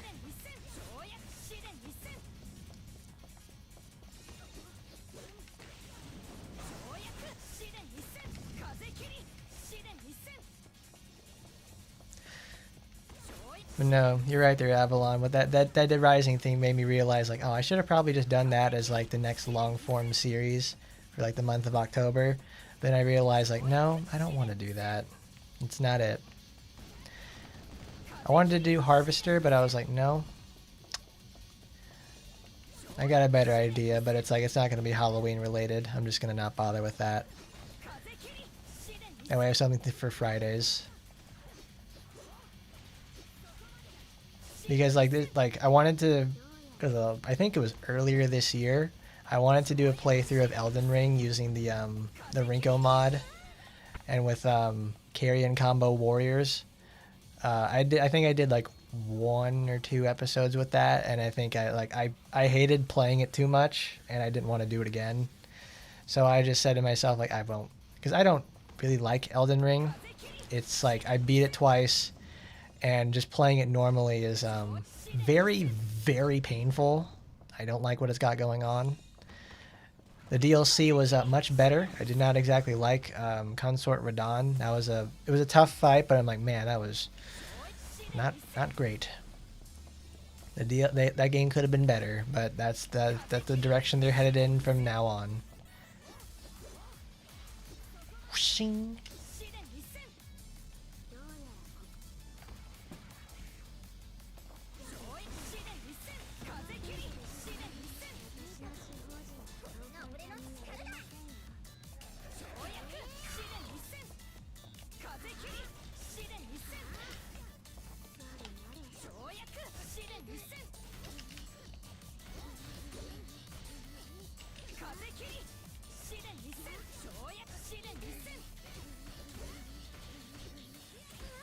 I mean, this is also a perfect example of that in the first place. It's like, if there's only one enemy, it will only drop 1 meteor. It will not.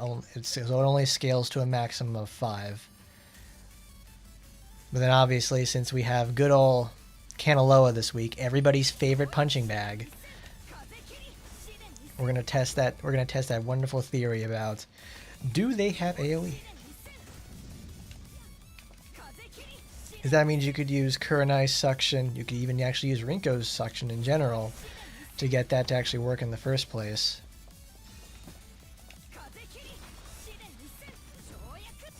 which isn't honestly too bad of an idea. Actually, running spatial Ren with Rinko, I know that's a bit of a honestly shocking me to say the least that I can say run that skill in the first place, because it fucking sucks. What do I think about the new Rinko weapon? Yes, it's very good. It gives Rinko an answer she's been needing for years, and it just makes life in general for her like so much more fluid. It gives her bonus damage.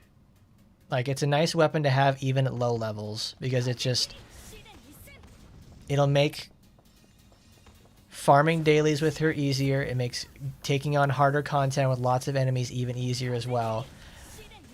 And honestly, it procs really often, because it's like, if you have her at 81, the biggest thing about it is the fact that you can essentially make every skill have 2 times the chance of it occurring, because it's like you use Wind Slice, you use the Shift, those skills, it's like they get the Violet Slash proc, and Bob's your uncle.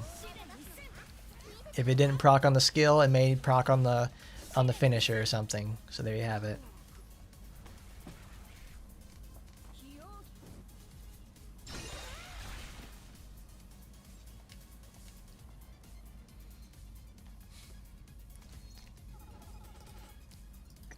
But it's very much a relief to finally see Rinko get something that's worthwhile. Because I was wondering like why she didn't get a renewal weapon. Because I know it's like, it's Rinko. They give her stuff all the time. They know how much she's a very, very famous evergreen character. So it's like, why would they shortchange her like this on a character who's very, very important to the franchise itself? But now I see why. It's like they wanted to wait for Anniversary, which is a bit odd to release your character's renewal weapon, but they didn't exactly do that. See, there you go. It's like, now you get to see what it looks like in action, and also some synergistic effects as well. I mean, that's what the whole point of it is to show, is like, I want to show you it's like what it looks like in a more optimized setting. We don't even have any enchants with this in the first place, son of a bitch. Damn it! We don't have any enchants on this in the first place. And it already does so much damage. Granted, I do have some critical boosting gear.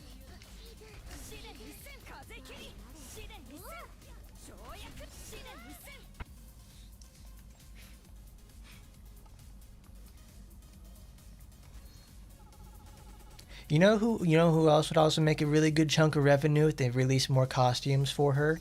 Asagi. Asagi needs more costumes.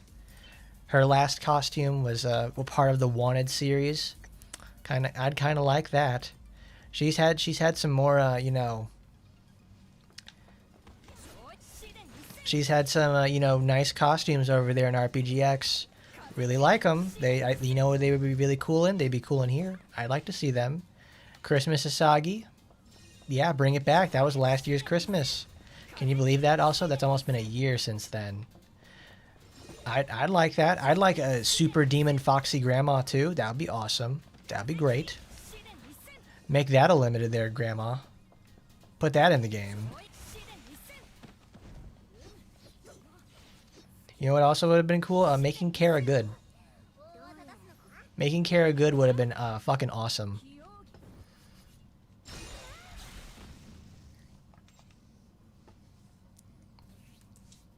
Not even like game breaking, but it's like make her like usable. Make her not be a year 1 character in year 6, where we are just struggling to get anything out of it in the first place.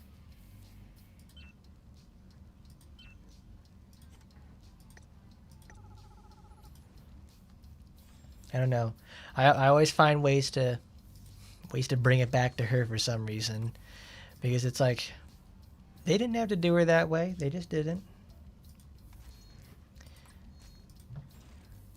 Oh, we need 2,000 more. It's not too bad.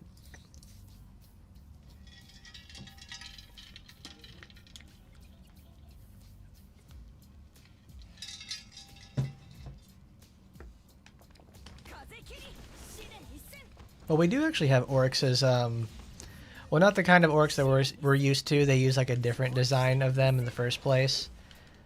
Like they're featured in the story itself, but they don't. They aren't like fightable enemies.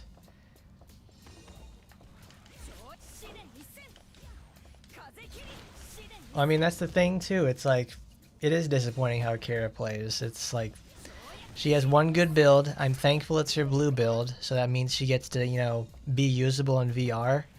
But the changes to critting actually help her a lot, because now she can actually do solid damage with her package weapon.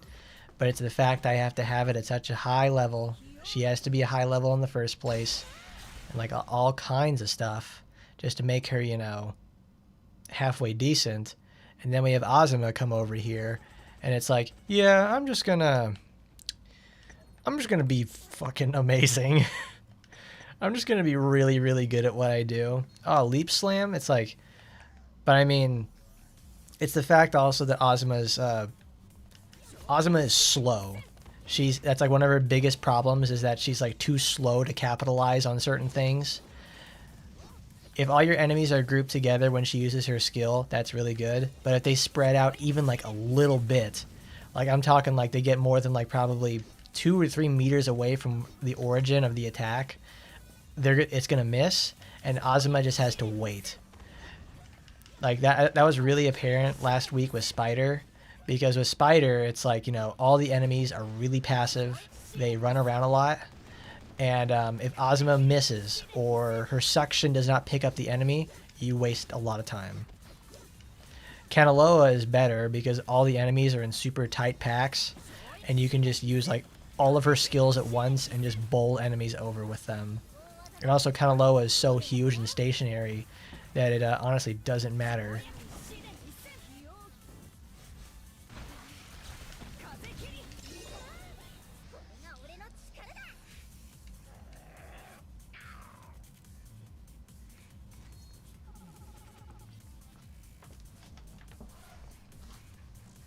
Kara just needs to, you know, knock some of the recovery off of her attacks.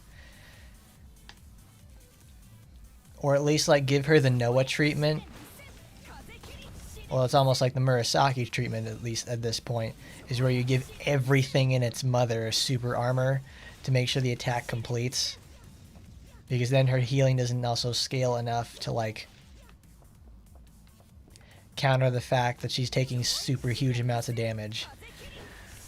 And there's like this massive cope that I see every time. It's like, just equip the healing supporters.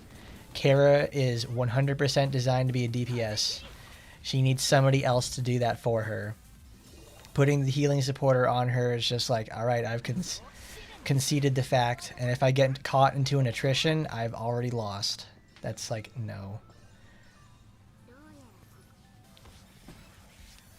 The thing is, it's like, if you want, you can't really even be aggressive with her in the first place, because much like Azuma, she is slow, but not the kind of endearing slow where she gets mountains upon mountains of AoE like Azuma does.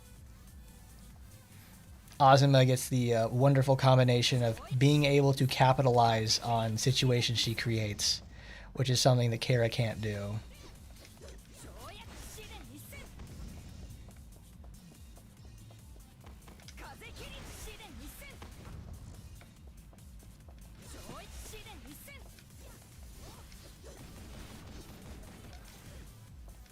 Kazekiri!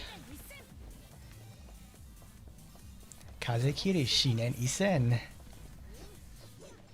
Boy, that doesn't get old.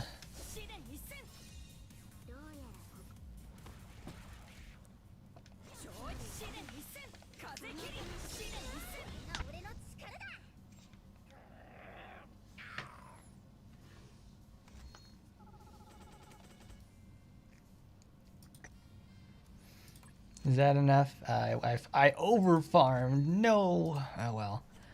Let's see. Oh, that's the wrong direction. Did you guys ever play the Resident Evil 4 remake? I think that came out like almost 2 years ago at this point, and I honestly wasn't too interested in it in the first place, because it reminded me, because it Because when we were playing Stellar Blade earlier this year, I remembered it's like, this is an Unreal Engine game. And it's like, oh, then that means Capcom also uses Unreal Engine a lot. That's what they use a custom fork of Unreal for their RE engine. So I thought to myself, hey, wait a minute. Hey, wait a minute. Oh, hold on. Oh, we could mod the fucking shit out of it with this. Oh, yeah. That's the ticket right there. We could do that. Because it's like, it's Resident Evil 4. We all know what it is. The nice difficulty curve of Vanilla 4 is like, it's wonderful. It's nice. But, Baby Leon Kennedy in Remake 4 is, certainly not much of a sell.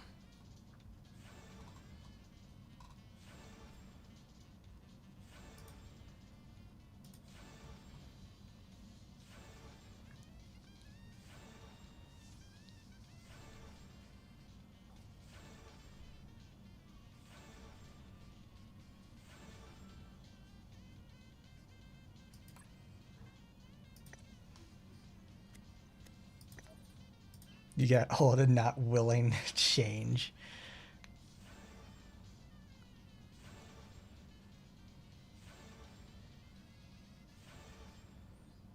Ashley changed so much. It's like, I didn't really care too much about Ashley in the original game. I mean, yeah, she's frustrating when, things happen or you put her in a bad spot and you have to go, like, fight off a bunch of people. Like, that sucks. But it's like, from a thematic sense, I don't really care about Ashley.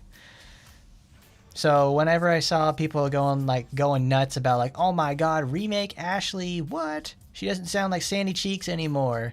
And it's like, what I think what followed that was like the Moushly stuff. I'm like, dude, this has to be like a forced meme by Capcom or something, because like I do not get like what the fuck this is.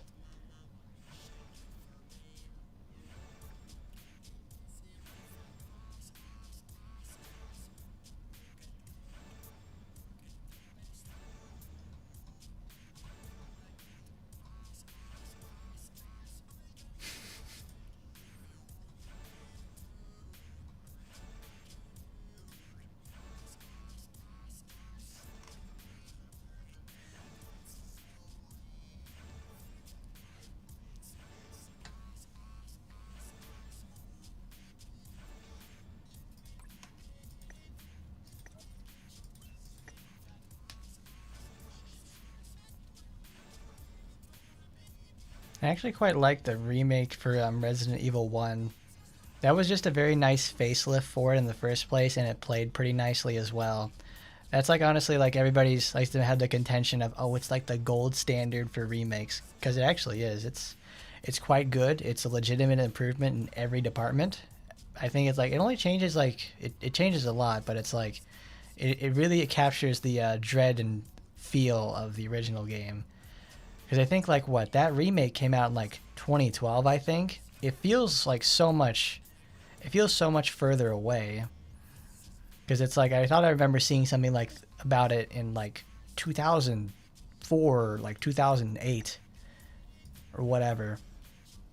And then it's like they made Resident Evil 2 remake, and I thought, I only got to play those like I think last year myself, and I was not exactly impressed. They're like they play like Resident Evil 5, which is like a weird way to say it, but it's like they do, because it's like 5 has that like fixed 9-slot inventory that you share with Sheva, so it turns it like to 18 slots, but there's like no Tetris with like with Leon, but it's like there's the puzzle solving, the combat's a little bit like more dynamic and fluid for him, so you don't have like obviously the stiffness of like, how am I going to dodge this zombie in a corridor or something. So I'm like, what?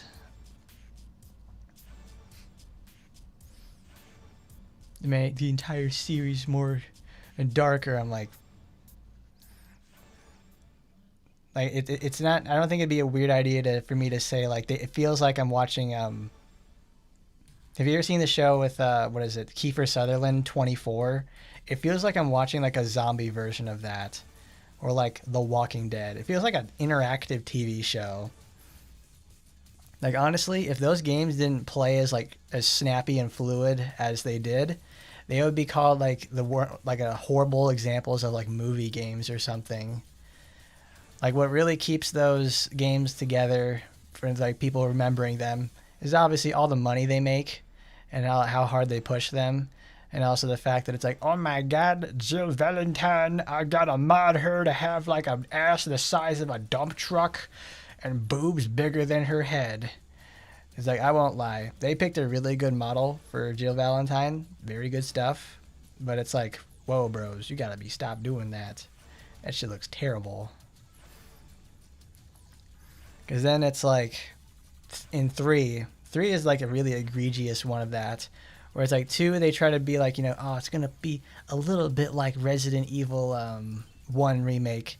Where it's got this sort of stiffness, but it's like you got to do some decision making with like Mr. X. Like, nah, dude, with fucking... Is it Tyrant in 3? I can't remember. But either way, it's like... 3 is so fast. Jill is so fluid and quick in there. It's like I might as well be playing fucking God Hand or something. She is insane.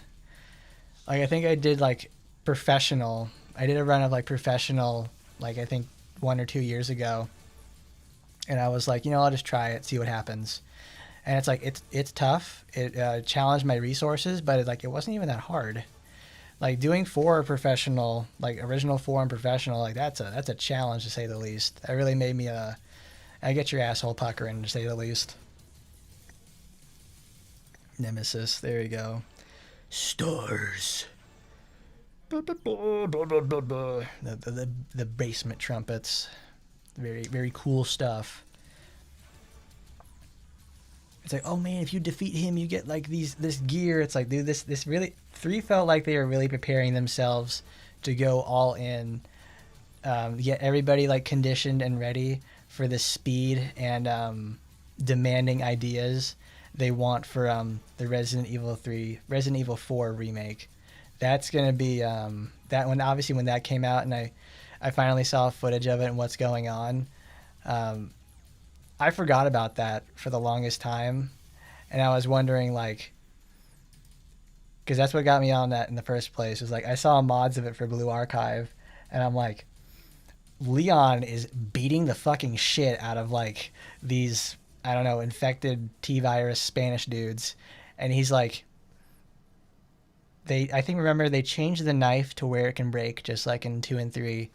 So it's like you can't do any of the fun strategies like kneecap some zombies and then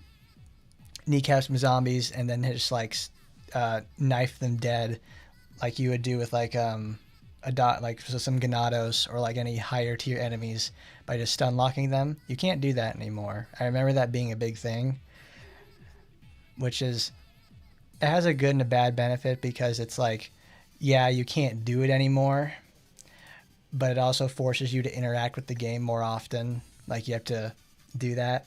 So I think they made it easier to like do the suplex, Leon's big fucking like Chuck Norris kick, and like some other stuff as well. Like he gets more of those procs to say the least. Where like obviously you do those those kicks are slow, but they conserve resources, do set damage, and make Leon invincible, which is like the biggest thing about them. At least that's what they were in Vanilla for. That's what I used them for.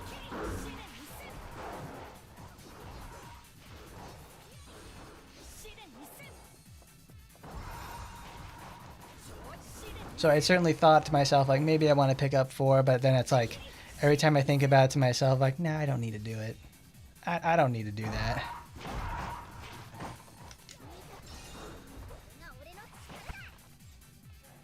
Because, I mean, honestly, what would they do to remake 5? Because 5 is like... 5 is effectively already the remake of 4. Because that's like...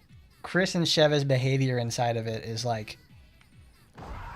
well, it's obviously the super campy game everybody loves to meme about. Like, I still remember the racism controversy about during the game's release. That's always really fun to talk about.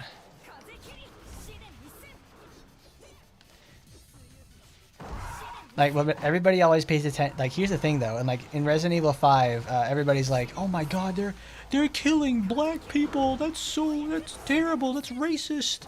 It's awful."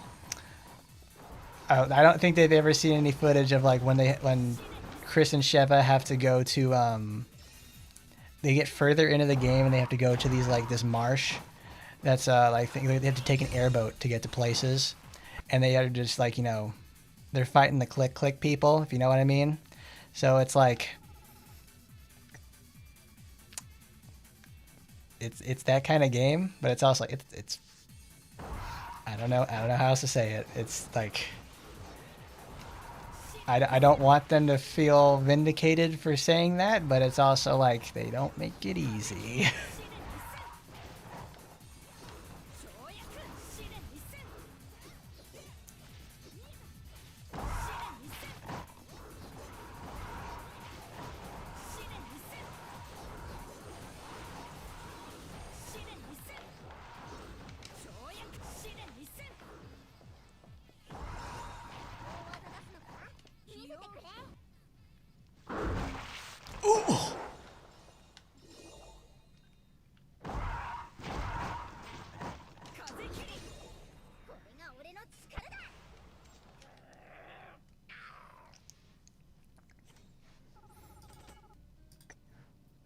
Alright, that's good. So let's go.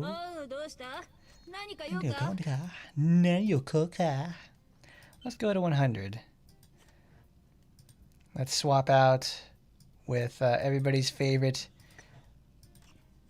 No, we can't do that because we need the help that Rinko's got to do all the damage in the world. She needs the help. So let's do that. Put that to the test.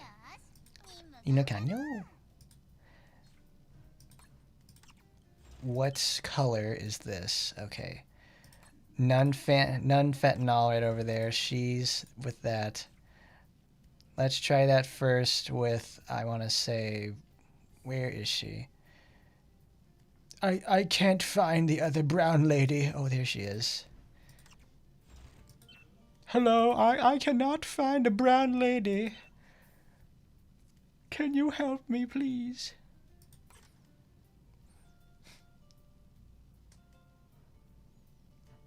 The Majinji, the Mahombi, the Scrimblohimblobi.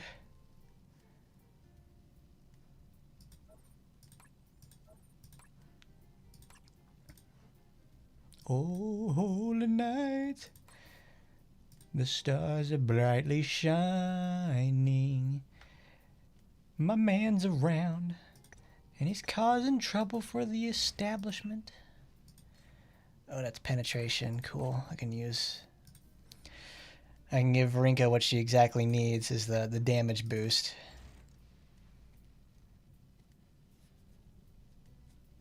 The Majiji. The Mahingi. I can't remember. Sheva is obvious. Is like here's a one for that. Is Sheva black or is Sheva Indian? Now there's one to contend with, to say the least. Because now it's like, because I think Sheva speaks with like British English, so it makes me feel like she's Indian or something, like northwestern one from like the subcontinent, or she's South African. I just realized that. Let's assign race to characters now. I bet it says it like in the dossier file you get for like the character viewer, and it's like, oh, that's me. I'm Sheva Aldemar. I'm searching for the T virus in Africa. Oh my God, they've infected them, and they're gonna infect me. Oh, Oh my god, it's horrible. The people, they're dying. Chris, what do we do? Oh, fuck off. I gotta punch this boulder. Shiva is of the darkness. Damn, Shiva is like in her 30s too. So that means they've been doing sex experiments on them people for like forever and a day.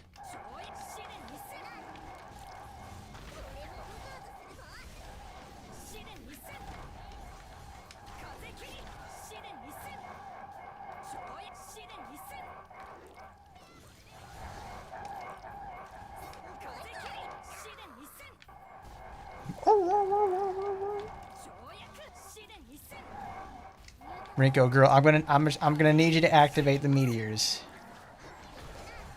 Well, that certainly doesn't help because of the fact that they have ranged immunity now.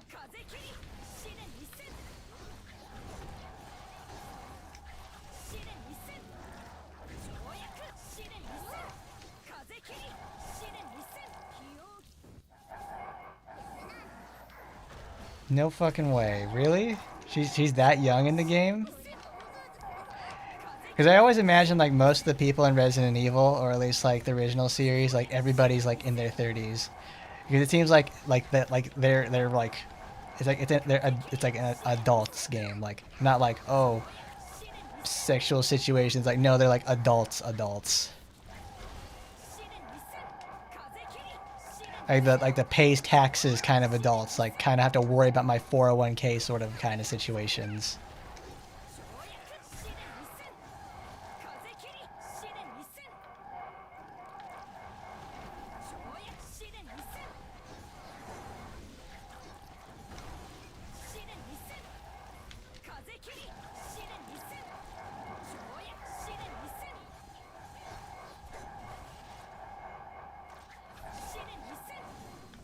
Really? How many stars emblems are there, and how many do you need to get to Sheva to unlock her special costume, the tribal outfit?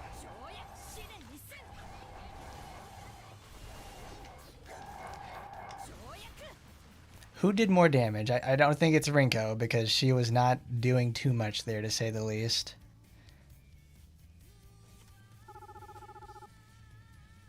Yeah, that's what I figured, because it's like...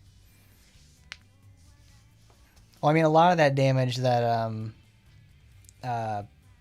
Eleanor was doing was specifically for crowd control. But it's like, I think I need to just give her a different supporter so we can see what it's like in the full effect. Because that's not working. Omatase.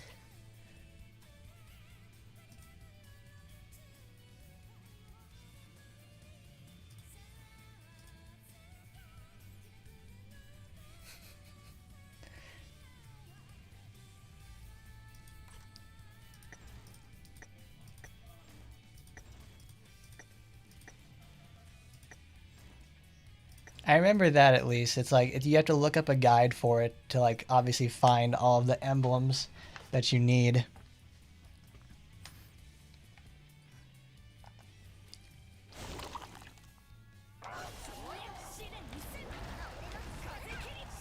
Honestly, games like that where I have to find like a bunch of collectibles, it's like, have you ever found all the collectibles naturally in the game?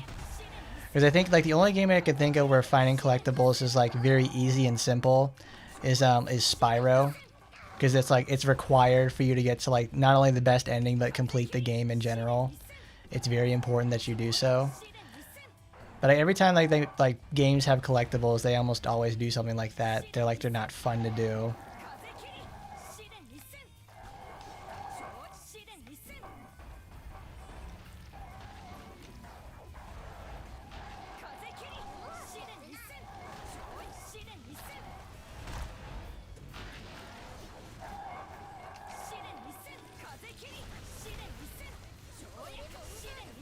Damn, these meteors are fucking doing work. Holy shit.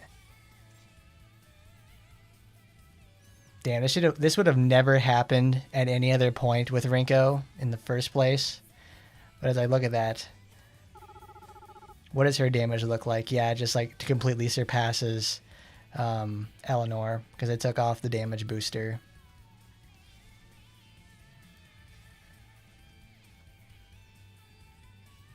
Yep, the BSA emblems are 30 for the tribal. It's like, there we go.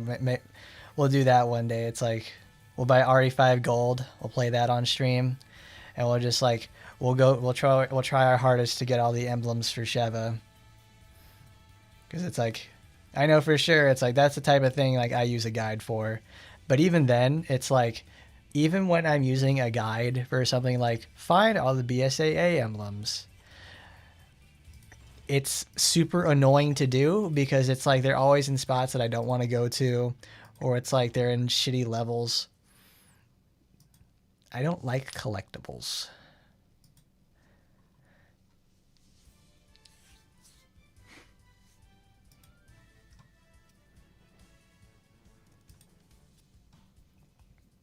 I just don't really have a need for like collectibles. They just don't feel good to me. Well, I mean, they don't really make them like valuable. Yes, the Sheva costume is very worth it because she's super sexy in it. I don't even remember what Chris gets because I think Sheva's costumes are like obviously the tribal outfit, and I think like either it's a police uniform for Sheva or it's like some sort of dance club outfit.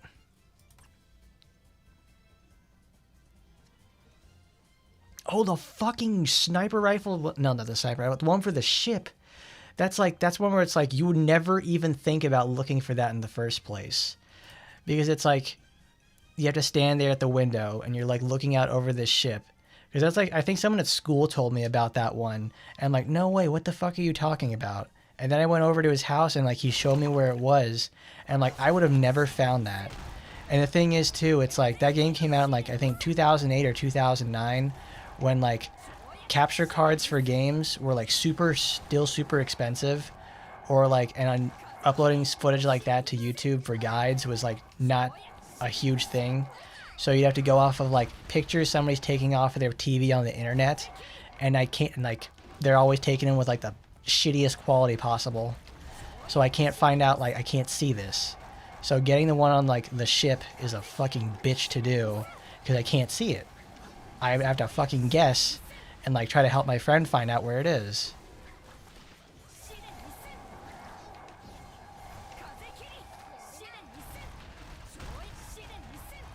Sheva looks like Beyonce. It's like Sheva's got a lot more going on than Beyonce, to say the least, if you know what I mean.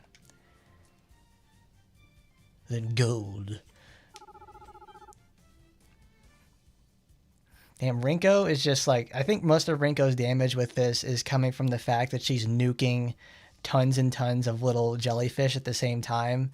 And this is also coming with the same thing with Eleanor.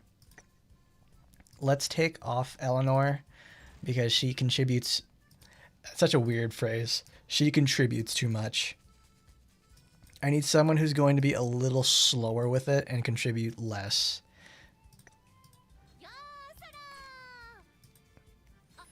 I'm gonna have to tell that bitch to shut the fuck up. I'm gonna snap that bitch like an ice cube. Caught that bitch ass sleeping and I'm gonna fucking ass out. My lord. Where are you, Karini? Karini girl? Baby girl? No, I see you. You gotta be you. There we go. On the spectrum. Infrared and ultraviolence. Where is it? It's in green. Yeah, Kerr and I can actually crit now in this too. Wow. Who would have thought that it's like giving characters the ability to do stuff, you know, within their builds? Yeah, that's like crazy, I know. Kama Itachi. She doesn't need to do that. She needs...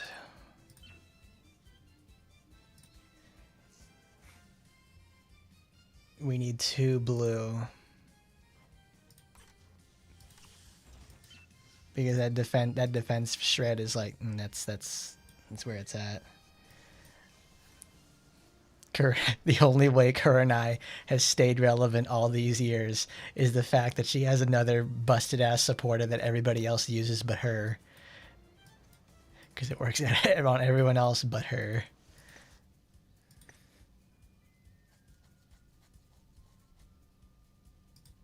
There we go, that's perfect. We'll give her that because she's going to be using it all the time.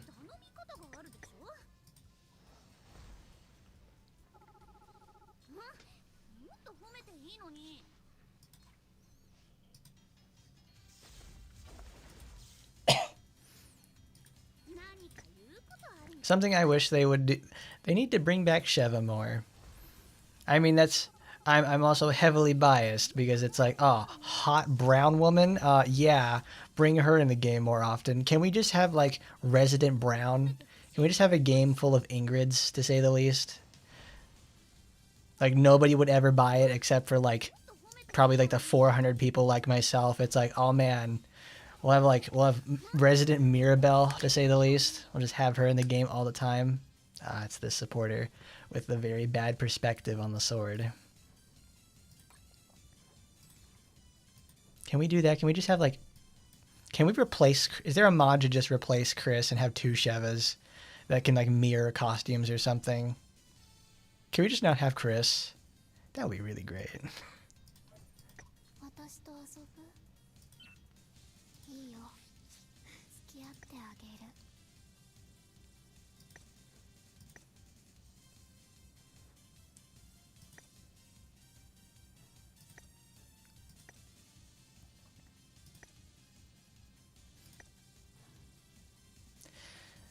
Oh, yeah.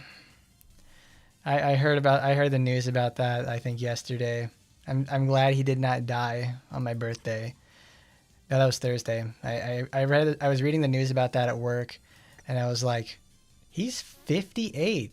Like, what happened to my man? It's like, what? Don't tell me he was assassinated because he made sexy women cool.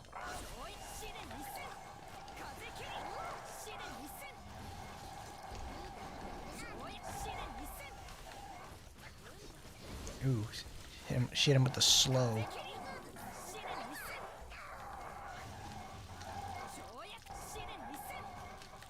Does she not have Stormfang equipped? What's going on?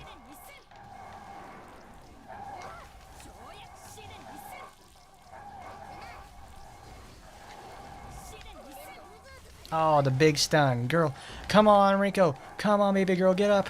Get up. You gotta get out of there, Rinko. You gotta get out of there. Jesus Christ.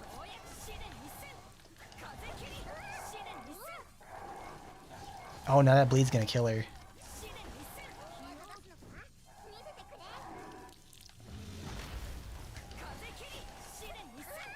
Oh no. Oh, there it goes.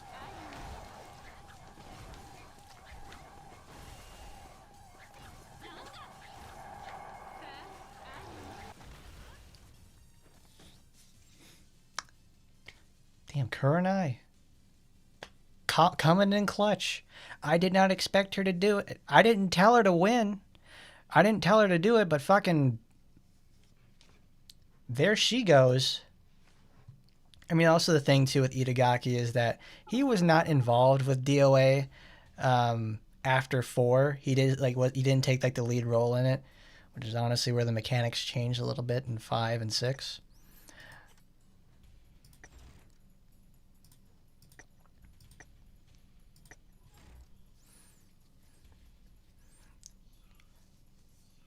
Like, he gave there's a really nice clip of him that's been floating around that it's the G4 interview where he's talking about, it's like, people love sexy women. So if you manage to and people like watching sexy women do stuff. So what if we manage to combine something like sex and violence together, and then you've got entertainment in your hands, and it's really cool to see. And then he has, like, footage of, like, Kasumi just... No, it's like Kasumi just, like, beating the shit out of somebody, and then Hitomi just, like, laying the hurt on someone. And it's like, that's, like, the best description of Dead or Alive that I've ever seen in my life. Oh, wait, it's because it's from the fucking person who made the games. I hate what the series became. I really do. because I'm probably one of the only few people who actually likes playing the game. I really, really enjoy it. I enjoy Virtua Fighter. I like them a lot. It makes me sad to know that like the way those games turned out, and obviously we all know that sex sells. We weren't playing DOA essentially because it's we're playing because the ladies are pretty. But it's like then it's like for me, I fell in love with the mechanics. It's like, yeah, I think they're hot, but it's also like, wow, this game plays awesome. It feels great to do stuff in there. Like bros, when you hit a hold and you get like you get the prediction right, it's like you're on another fucking planet, man.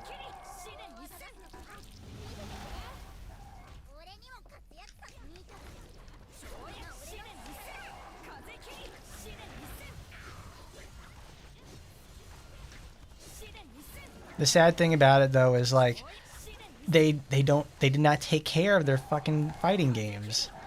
It's like obviously they try to like the whole mantra with 5 is the fact that it's like people aren't taking the series seriously because it's like, oh, it's a pretty lady, though it kind of shoots itself in the foot with the fact that it's like we have the beach volleyball games. That's a whole nother thing as well. But it's like the I'm a fighter stuff. It's like then they turned it into a sexy costume with that sort of stuff. So they don't really make any headway with it. Damn, Kurenai, girl's fucking working hard.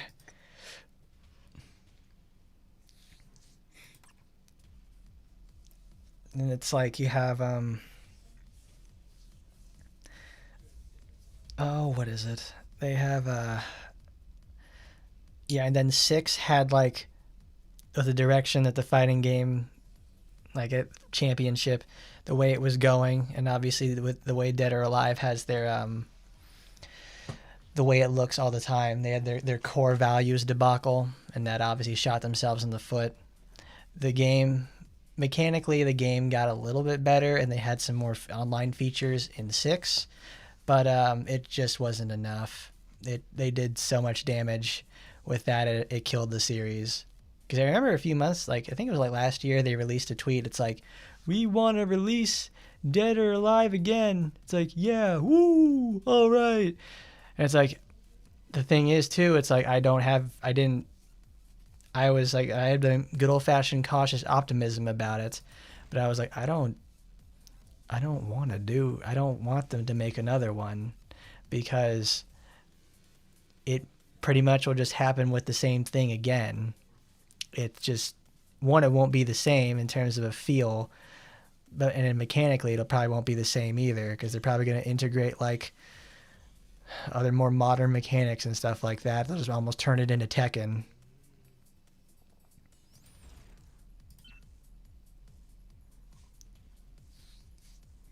It's not exactly a fate I would like them to have.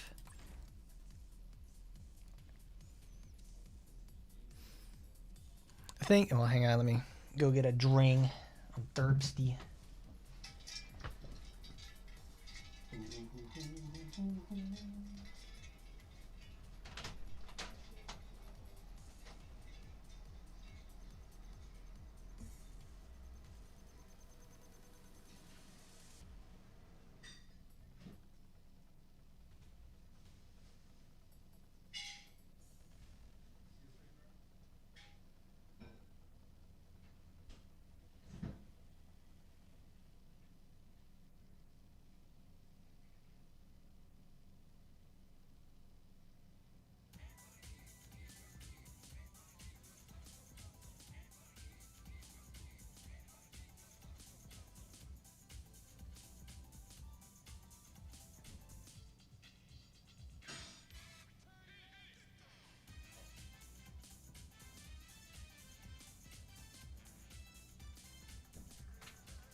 The Ronaldo inclusion, yeah, like Bin Salam, he's like cool dude because it's like Ronaldo, not really, not my addition. But when you actually put the DJ guy in there, that guy's actually really really fun to play. He's the type of joke character that I like. They're really like oddly fluid, and they also have like a lot of fun mechanics built inside of them. Like they're just weird. Like, he's just a weird guy, and I'm like, oh, this is cool. See, it's like they have fun with that. Like obviously, like the DJ guy doesn't even like play those type of games in the first place, but they made him fun. It's like awesome.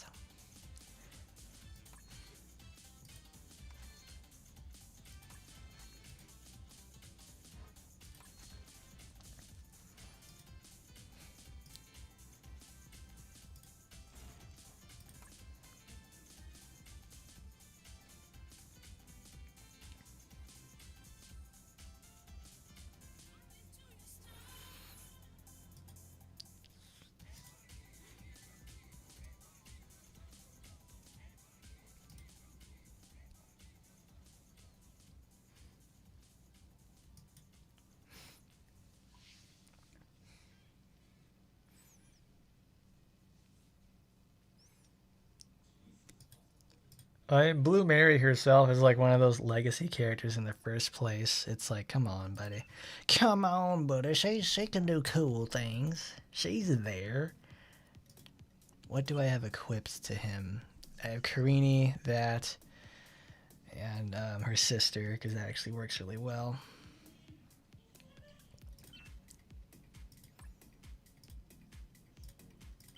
Oh, this is the spot where we have... We're allowed to do maximum critting in your asshole. Public enemy all up in your grill. Yeah, man, fuck Kevin Durant. Fuck Kevin Durant. Hate that bitch with all my life. Oh, dude, wow, more HoloLive English merch. Oh yeah, that's right. I talked about that earlier. It's like, oh, Gigi shares a birthday with me. That makes me so happy that I share a birthday with that fucking gremlin of all people. I'm like, that's fucking awesome. Oh, my scapula. Oh, my scapula. Okay, we get Cool Mom. We don't need that. We need, where's critical resist? Where's, okay, there's Mommy of Critical Resistance. Back Alley Streetwalker Ingrid. It's not good for that one.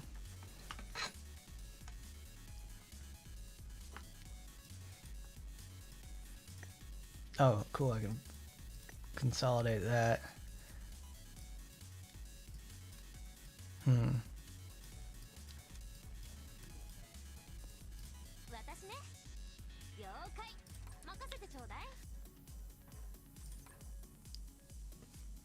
What do they put for their Eleanors?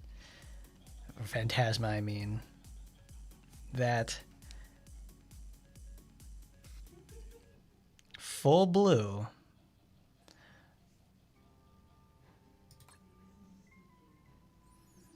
Oh, obviously everybody's using her Clips Meld because she has...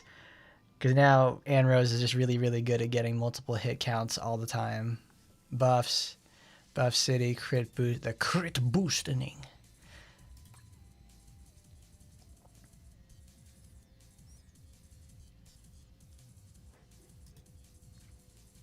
Let's see. Crit damage, increase makes buffs last. Critical damage boost. Critical damage Hayabusa.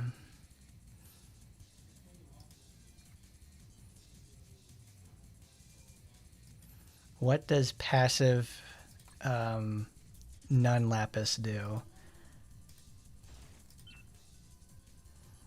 The shift to full blue is certainly interesting to say the least.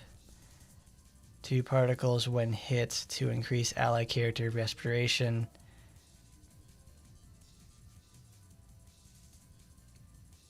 Ah, okay. So it's it's a way to give defense down for an overlapping period of time. All right.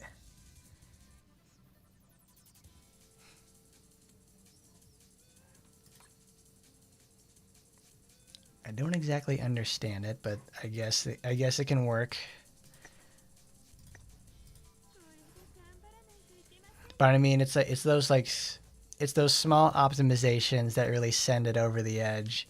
Because I guess like Tokiko's strategies just don't cut it anymore for the most part, because she gets replaced by Azusa.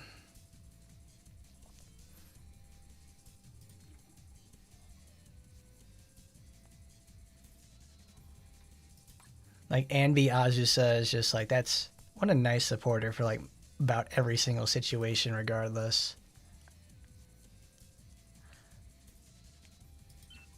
I'm more or less just happy that also Gigi shares a birthday with me in the first place, is because like I think almost no characters ever have shared a birthday with me in like any media.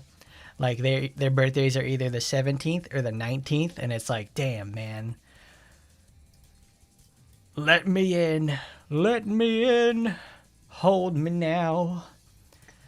I'm 6 feet from the edge, baby.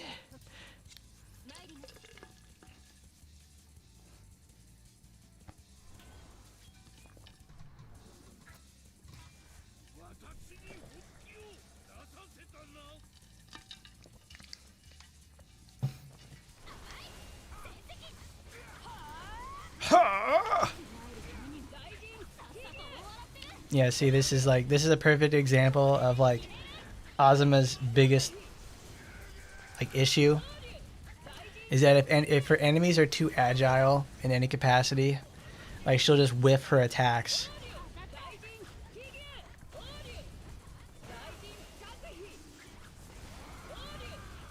Ha!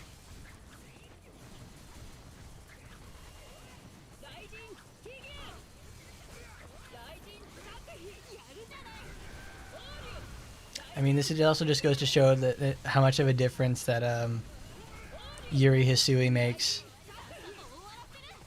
Like the fact that you just have like, you know, okay, I'm just gonna do like double damage or almost quadruple damage in every sense of the word. It's like it just doesn't it doesn't get any better than that.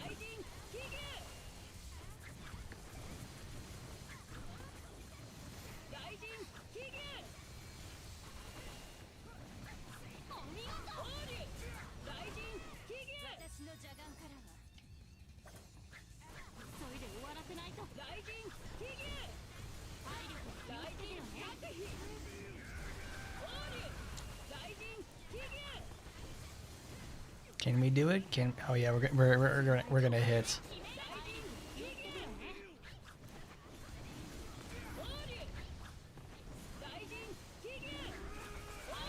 Oh, she died. Damn.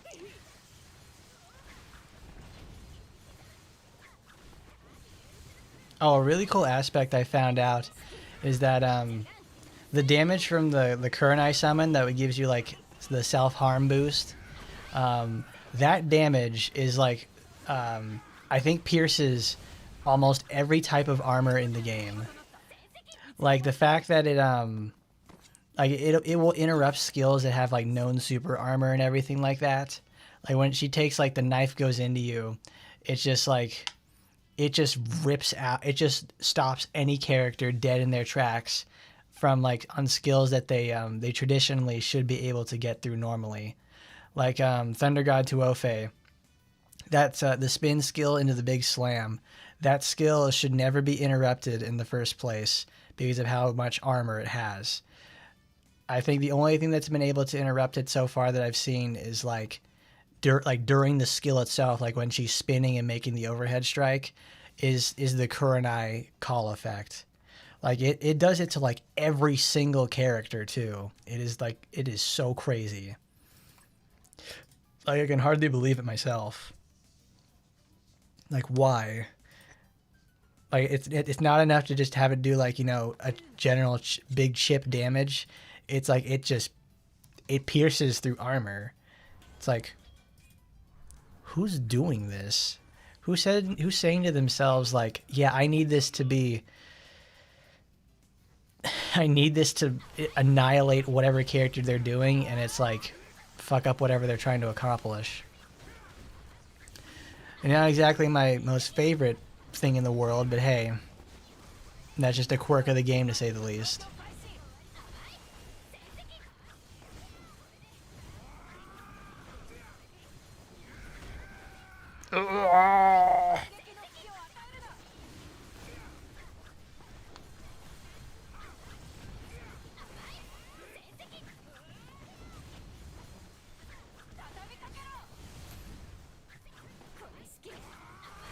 Ooh, nice. She hit a clairvoyance.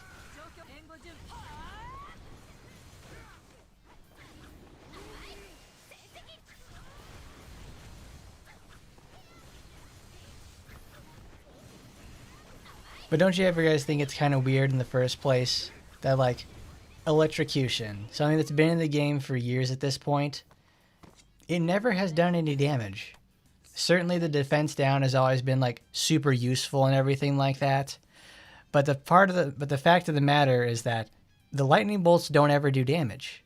They actually just sit there and just, like, if the enemy has, like, an armor broken, yeah, they'll stun them, and they also count towards, you know, your hit count. But it's also like, why don't they deal damage? It just seems like a massive missed opportunity.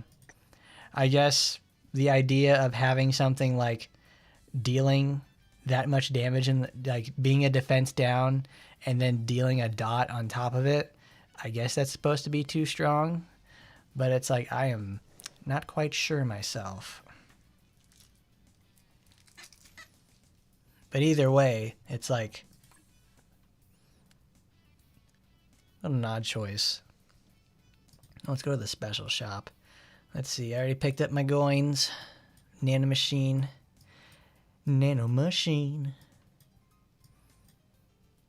11 days. 11 days to the next month.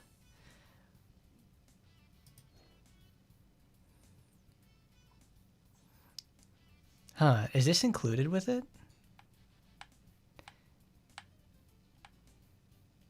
All the way down, all the way down.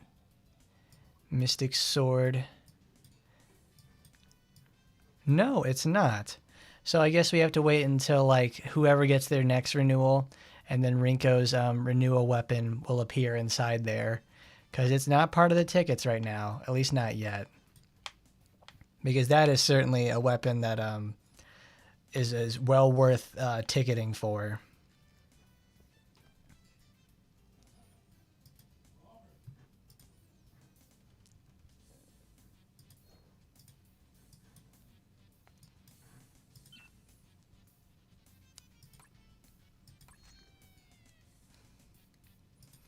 All right, let's go to Arena. Does Miss Asiago have all her gear equipped? No, she does not.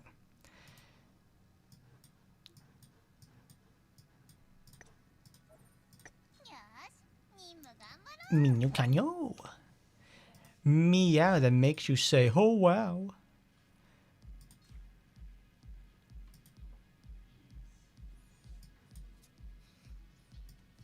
Let's see. There we go. I'll give him the grandma special. We have the named character club.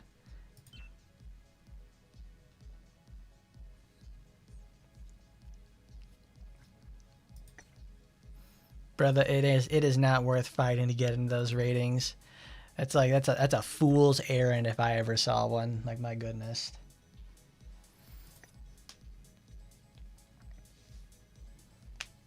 There is so much there at work to actually make like a getting like decent score, because like I think the highest I've ever hit is 9 million, and that's with like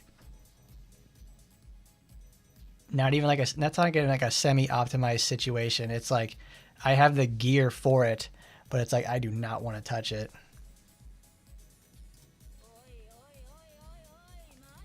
Ah, God, I gotta go to the bathroom. Oh my lord, it's coming through.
I just realized something.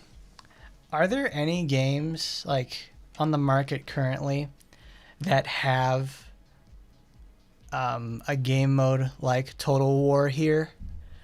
Because I'm honestly curious. Because it's like, what do those game? If there's something like a game mode out there like this, what do those games do? Because I feel like this is the sort of like, you know, this kind of like PvE fully autonomous game mode. I'm like, this feels like something that would be in like, I don't know, I want to say like some other game or whatever. Because obviously, like, this game itself at its core is a copy, but it's also like, what there's something out there that must be using this sort of method, because like this shit ain't working. It's like, it's really crappy.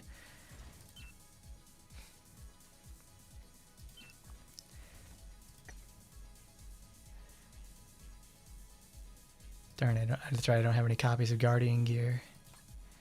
Guardian Gear! I've never actually played a Digimon game. I was never really that much into it in the first place. So it was, anytime someone's like, oh dude, Digimon? Yeah, that's where it's at. I'm like, I'm glad you can enjoy it, because it is not for me. I hear it's very good. I think it's like supposed to be, what, a sequel to like Time Cops or Time Stranger or something. I don't know. I'm glad it works out for people though.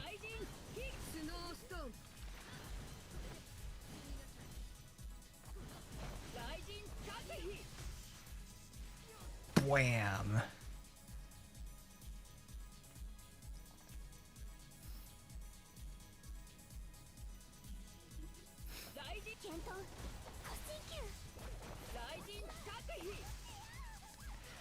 I don't think I've really played a lot of like newer games as of late. I've been spending a lot of time working on stuff for class, so I didn't really want to sit down and commit my time to like a really long form game while class is so close to being finished. With that, because it's like I don't, because I know it's like I'll get into it and then I'll be able just like I'll fuck up my whole situation.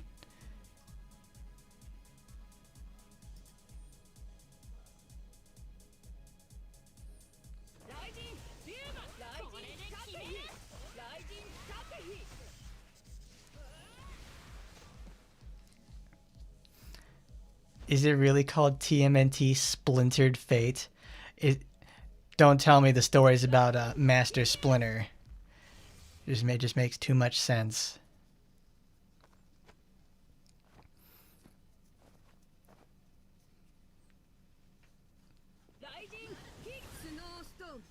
Because that's what I was thinking, because it's like, I don't want to get like go purchase any new games and stuff like that, because I've got tuition coming up. And obviously we have a renewal coming out soon in the first place. We'll see if that's worth investing into. But even then, it's like, that's why I was like, I want to see if I want to do Elden Ring, or at least do like a modded playthrough that makes enough of a difference in the first place. Oh boy, I just saw the lights flicker because we have a storm that's going through right now.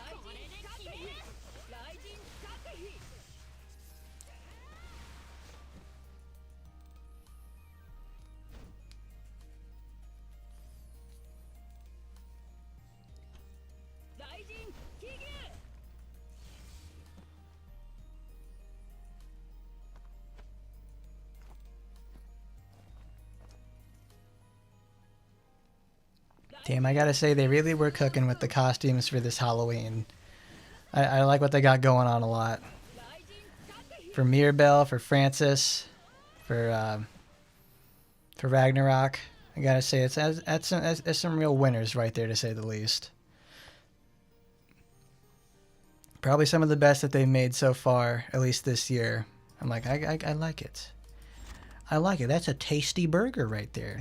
I can get down with that.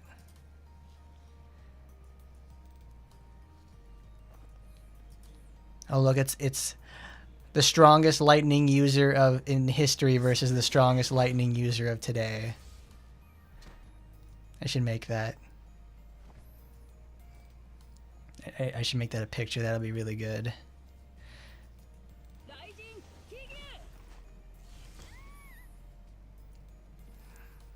I see you, Phantasma. You thought you were slick with that one, trying to like do that backwards hop and like try to hit her from the back with that.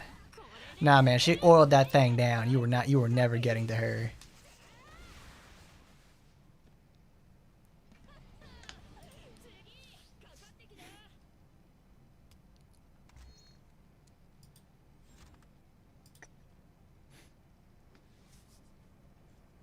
They're captured by an otherworldly being, but it's a roguelite with turtles. Oh. I guess that's probably why, like, oh, they're getting a lot of stuff going on there. It's like, oh, yeah, I got all this shit going on. Like, guys, like, there's the Magic the Gathering Ninja Turtle set coming out. I have no idea. It's a very crazy combination, to say the least. It doesn't really sort of fit in the theming, but okay. Oh, yeah, I remember. When I was in the bathroom, I remembered, like, oh, that's right, I wanted to talk a little bit about Tron. Obviously, they created a new Tron movie. The one, obviously, previous from, like, I think it's, like, 2012 or 2013. It's been a while since we had the last one. I didn't expect it to come out. I don't think anybody really did. Turtles? Timeless? Turtles in time? What? What? But the Tron movie was it was okay, to say the least.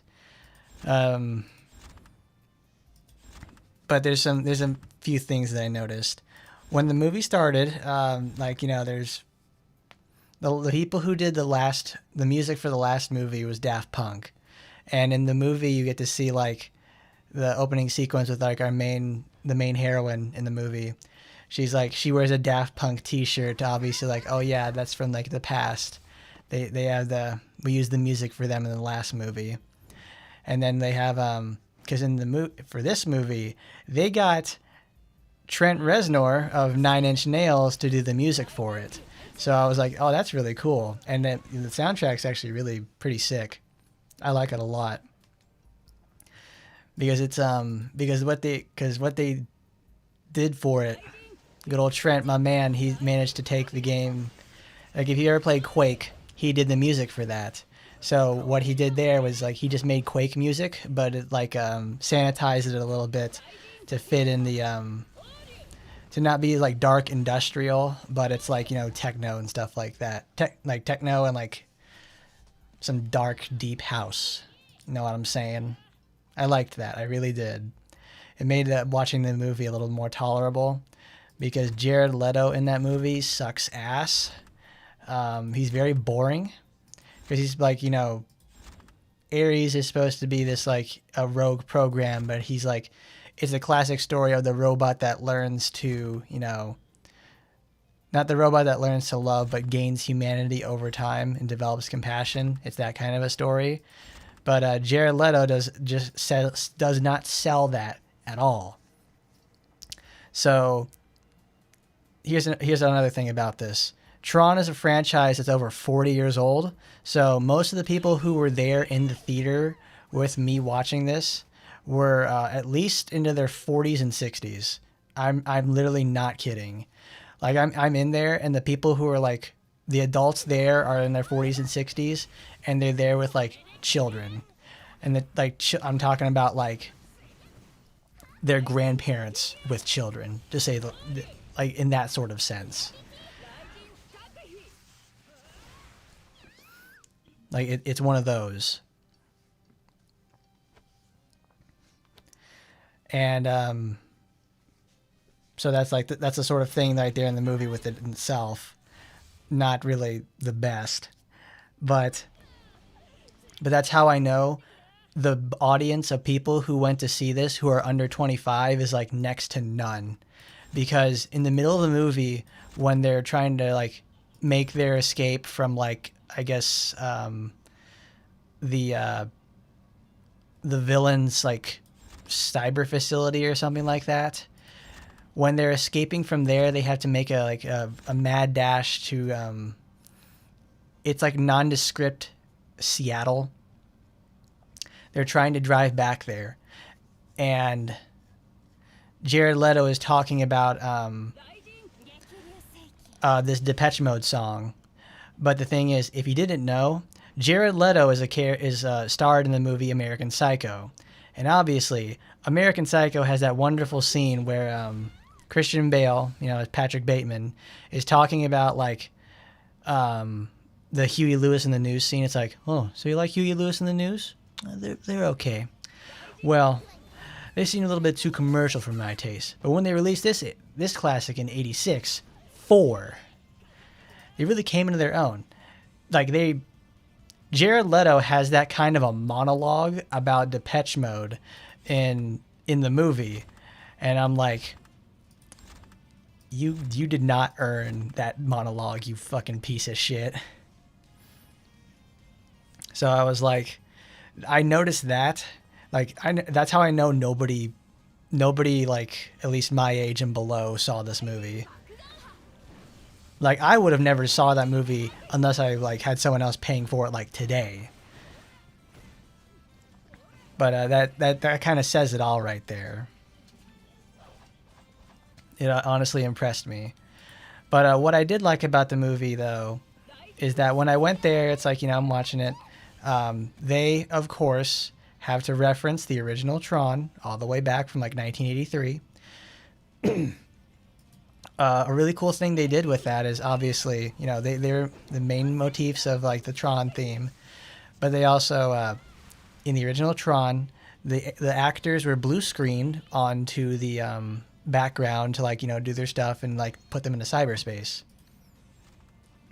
What they do is, because of them blue screening them so hard into the movie, all of the actors in the movie have these garish, their skin is super desaturated. They're really, really gray. They almost look like walking corpses. So at that point, when Jared Leto goes into the system, he actually they actually color grade his face to be like just as gray and like washed out as the original movie. So when they really said, yeah, we're going back to the 80s, they did it. I was like, that's good. That's a good touch. I like that.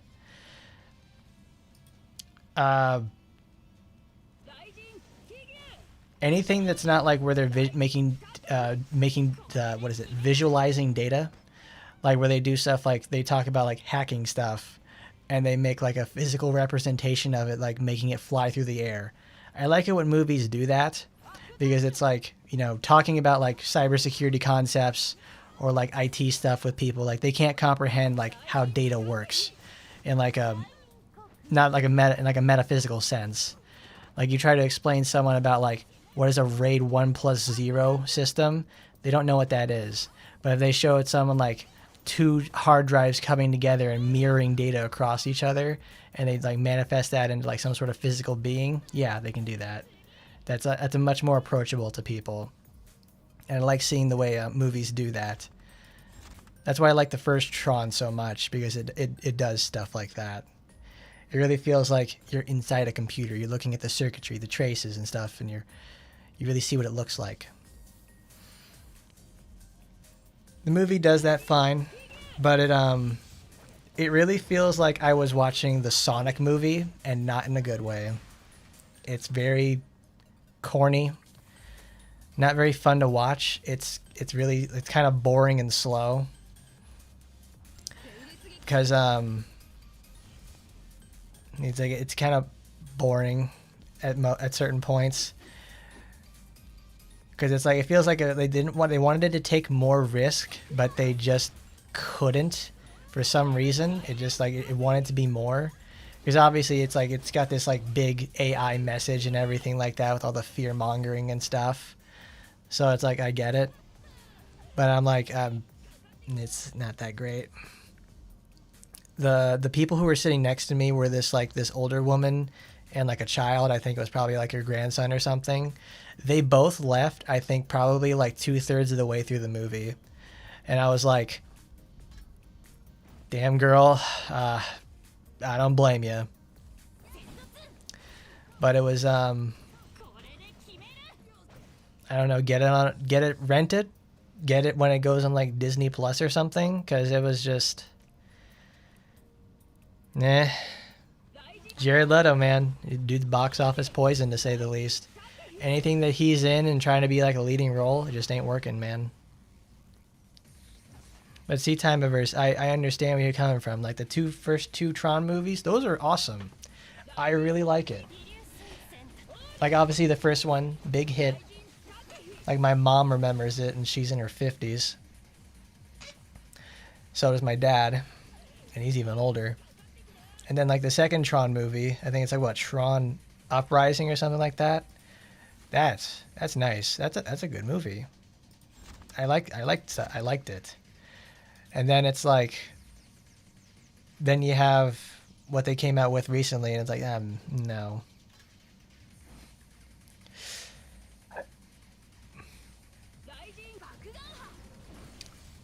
Well, here's the thing. I know Jared Leto from American Psycho, and also from 30 Seconds to Mars, because I think he took a break from acting in like the 2010s to become a singer for like 30 Seconds to Mars. And I know you know what the song is, because it's like it's The Kill, aka Bury Me. It's like, take me down, bury me.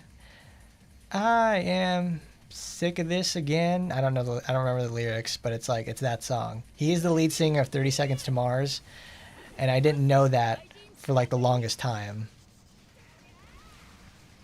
Because it's like he quit acting for a while, became like a cult leader over there in California, and then he just became some sort of like massive, and I became a singer.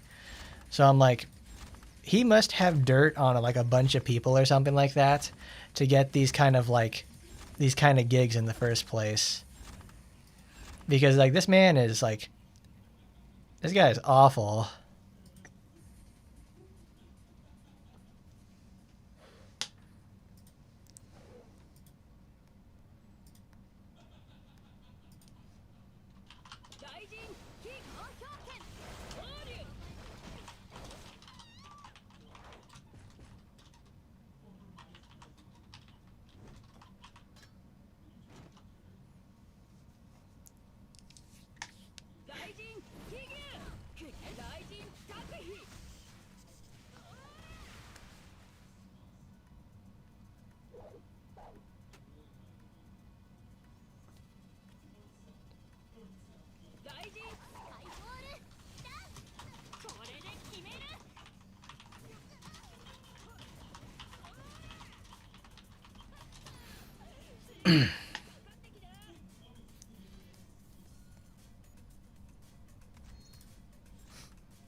But yeah, if you see it on like Disney Plus, you could just like put it on and not really pay attention to what's going on, because it's like you just like watch your phone and like look up when like some sort of like the big fight scenes happen, or like there's a lot of action going on, because it's like it's very milquetoast.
Oh, that's fucking crazy.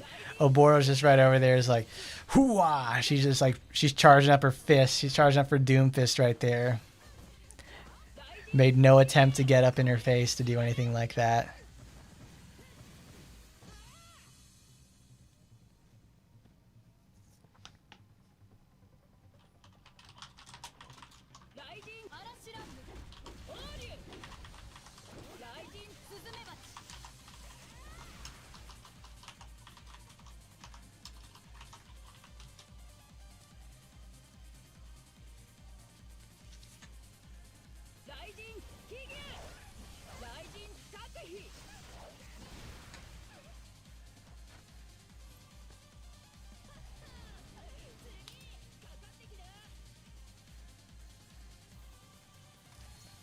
Oh my goodness. Alright, cool. We're almost there to 6,000.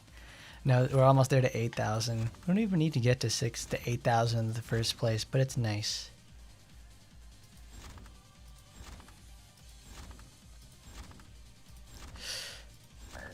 Oh. My goodness. At least for my birthday, most of my stuff that I got in the first place was like a bunch of clothes that I like. So that's nice. Both my mom and my sister managed to get me like, I got some pants and neither of them fit, which kind of sucks is like, cause I like what they both got me. I just want them in a larger size. So I gotta wait. And later on this month, I gotta go to my cousin's wedding. So next week I'm buying a suit. Cause I'll be able to keep that with me for as long as I can.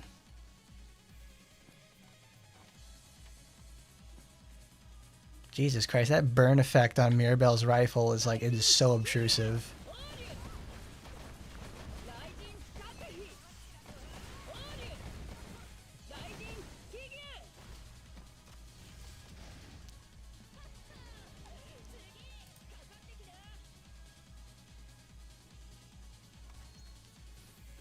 Cool, 8,000 points. Now let's go gambling one last time.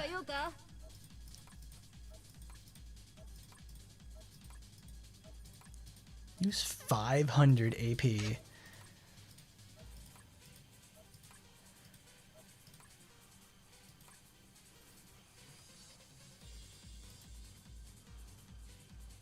What do they got? Did I have it activated? I don't think I did.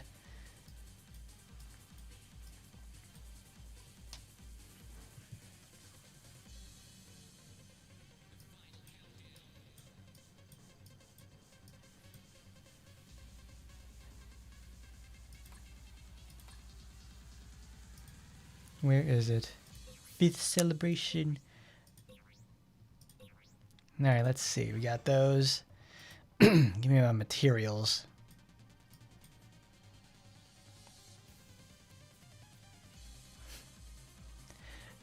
If it happens twice, it will happen a third time. Oh my goodness.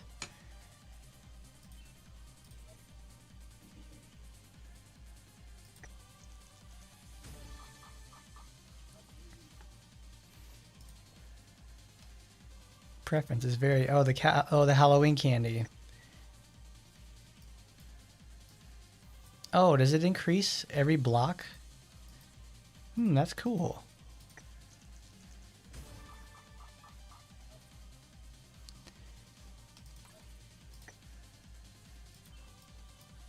Oh, it does. So it gets longer and longer the more times you go.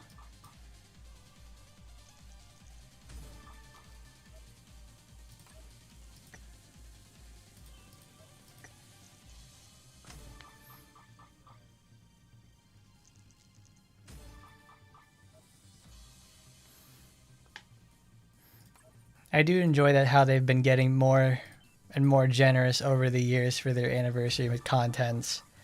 They really, really have made the difference, to say the least.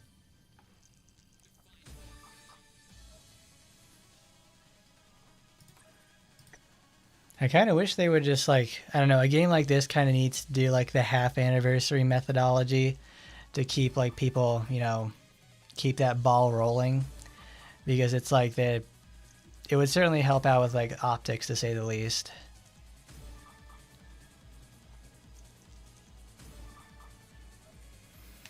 It's not like they don't give a whole bunch of materials out for free all the time in the first place.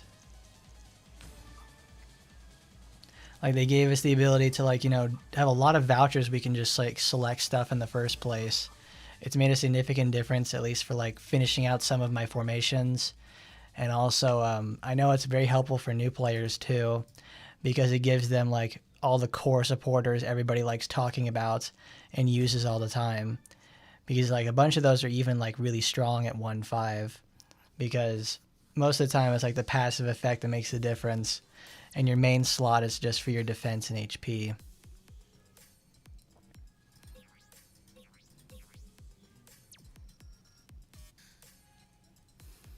Let's see, Inagaya. Okay, it refunds it. I'm like, oh wow, can I cheat the system and manage to get, like, make a ticket positive or something? All right, so I've got 164. I know we can at least have up to 200 at this point, so that shows just how many I've missed at this rate. You really can't miss any of them either. This lasts until November 3rd. So that means you can't miss anything any day possible. So it's like getting to 500. How do you even do that? Can you get tickets in any other way? Because I only got 164. Oh well, let's see what happens.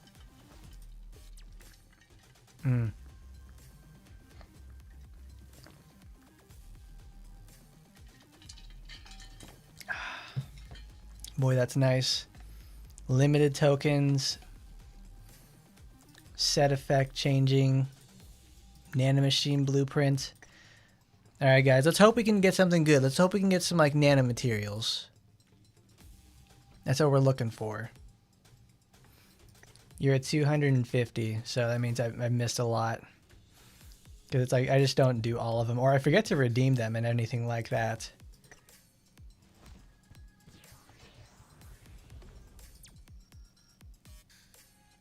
Oh, I won't say no to getting more dyes. Ooh. This is nice because, like, even like the low SR material stuff is always really nice. Like, getting tokens to be able to roll stuff with is like, how can you say no? Like, this is the gacha everybody actually wants to pull in the first place. Taking 2 limited coins with that one. This, look at that, like, affinity points and everything. It's like, shit, man. Gacha, level up. Leveled up. Better rewards await.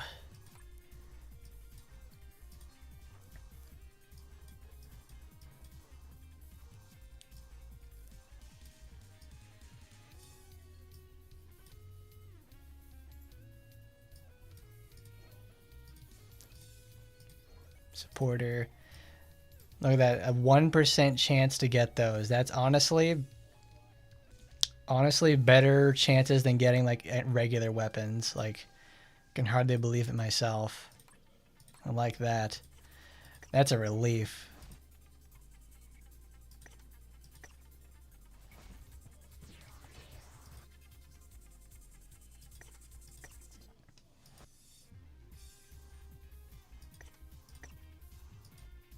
I know. I can't stand the fact that it's like we have to use all of our limited coins before we can use gems. It's like it's such an elementary thing in the first place. It's like so many other series can do this. It's like switch currency. That's it. That's all you need to do. Like, how is that so complicated to just switch your currency?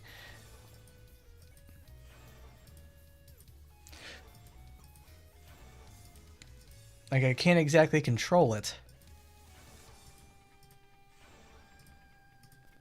Get item.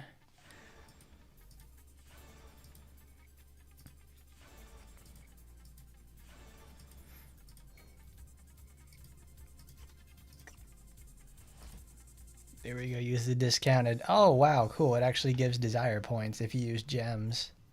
Nice. What's that? Oh, cool. 20 desire points off of clovers.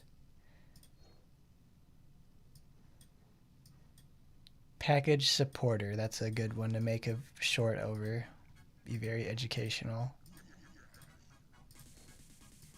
Limited costing 5th anniversary. Who does it have? Oh, holy night.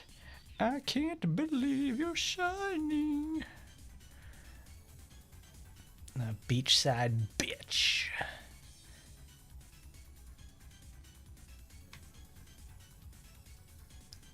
Oh, cool. I can use this to pick up racist Eleanor. Oh, nice. These are the costumes that come back, so these are actually really good to get again.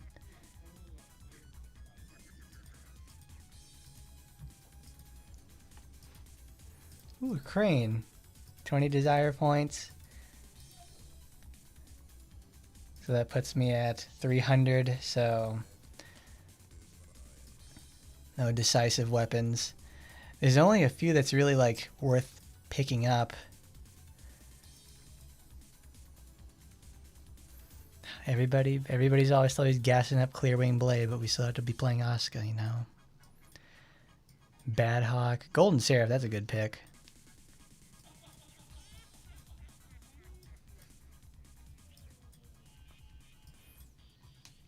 Oh, wow. I can actually... It goes all the way up to Grandma earlier this year. Oh, wow. Oh, no. Woe was me. I managed to spend all those resources and try to pick up Revolving Bat through the gacha. Oh, darn. Well, that means I can use my ticket for something else much, much better. Dang, girl, they ain't got nothing for them. Recycling materials, SR Nano. You can select one item. Mabo juice. Ooh, decisive supporters. Wow, that means you can use this to get like this, the hyper limiteds we're always talking about. This is nice. Chaos Noah, Dark Sun. Where does that go all the way up to? All the way up to Foxy Grandma this year. 500 times, my goodness. What kind of madman is going that far? Episode 4. Exclusive trial supporter. Oh, cool. So this is like the specific character supporters that will never come back again. So it goes all the way up to land. That's really nice. We just had like a gacha for this though, so... But it's the fact that it's like you can go all the way to the end, you actually get a nice nano machine out of it. I still need Asuka. I personally don't think I'm going to be making it all the way to there because I missed so much already because it's like it's the 18th now. Well, it's the 19th now and it's... It just ain't happening. Nani Okoka. Where do those come from? What? Oh. Oh, shit. Oh, boys, we got resources. We got resources, homie. Dude, there's Timeverse. There he is. Bro's playing. Hell yeah. We got like 20 tickets out of it. Let's go gambling, baby. Oh, ooh, nice 2 rotational tickets.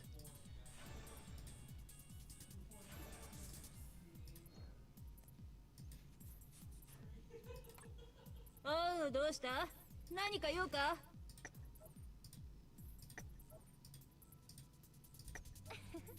このスーツならではの手法にご期待ください.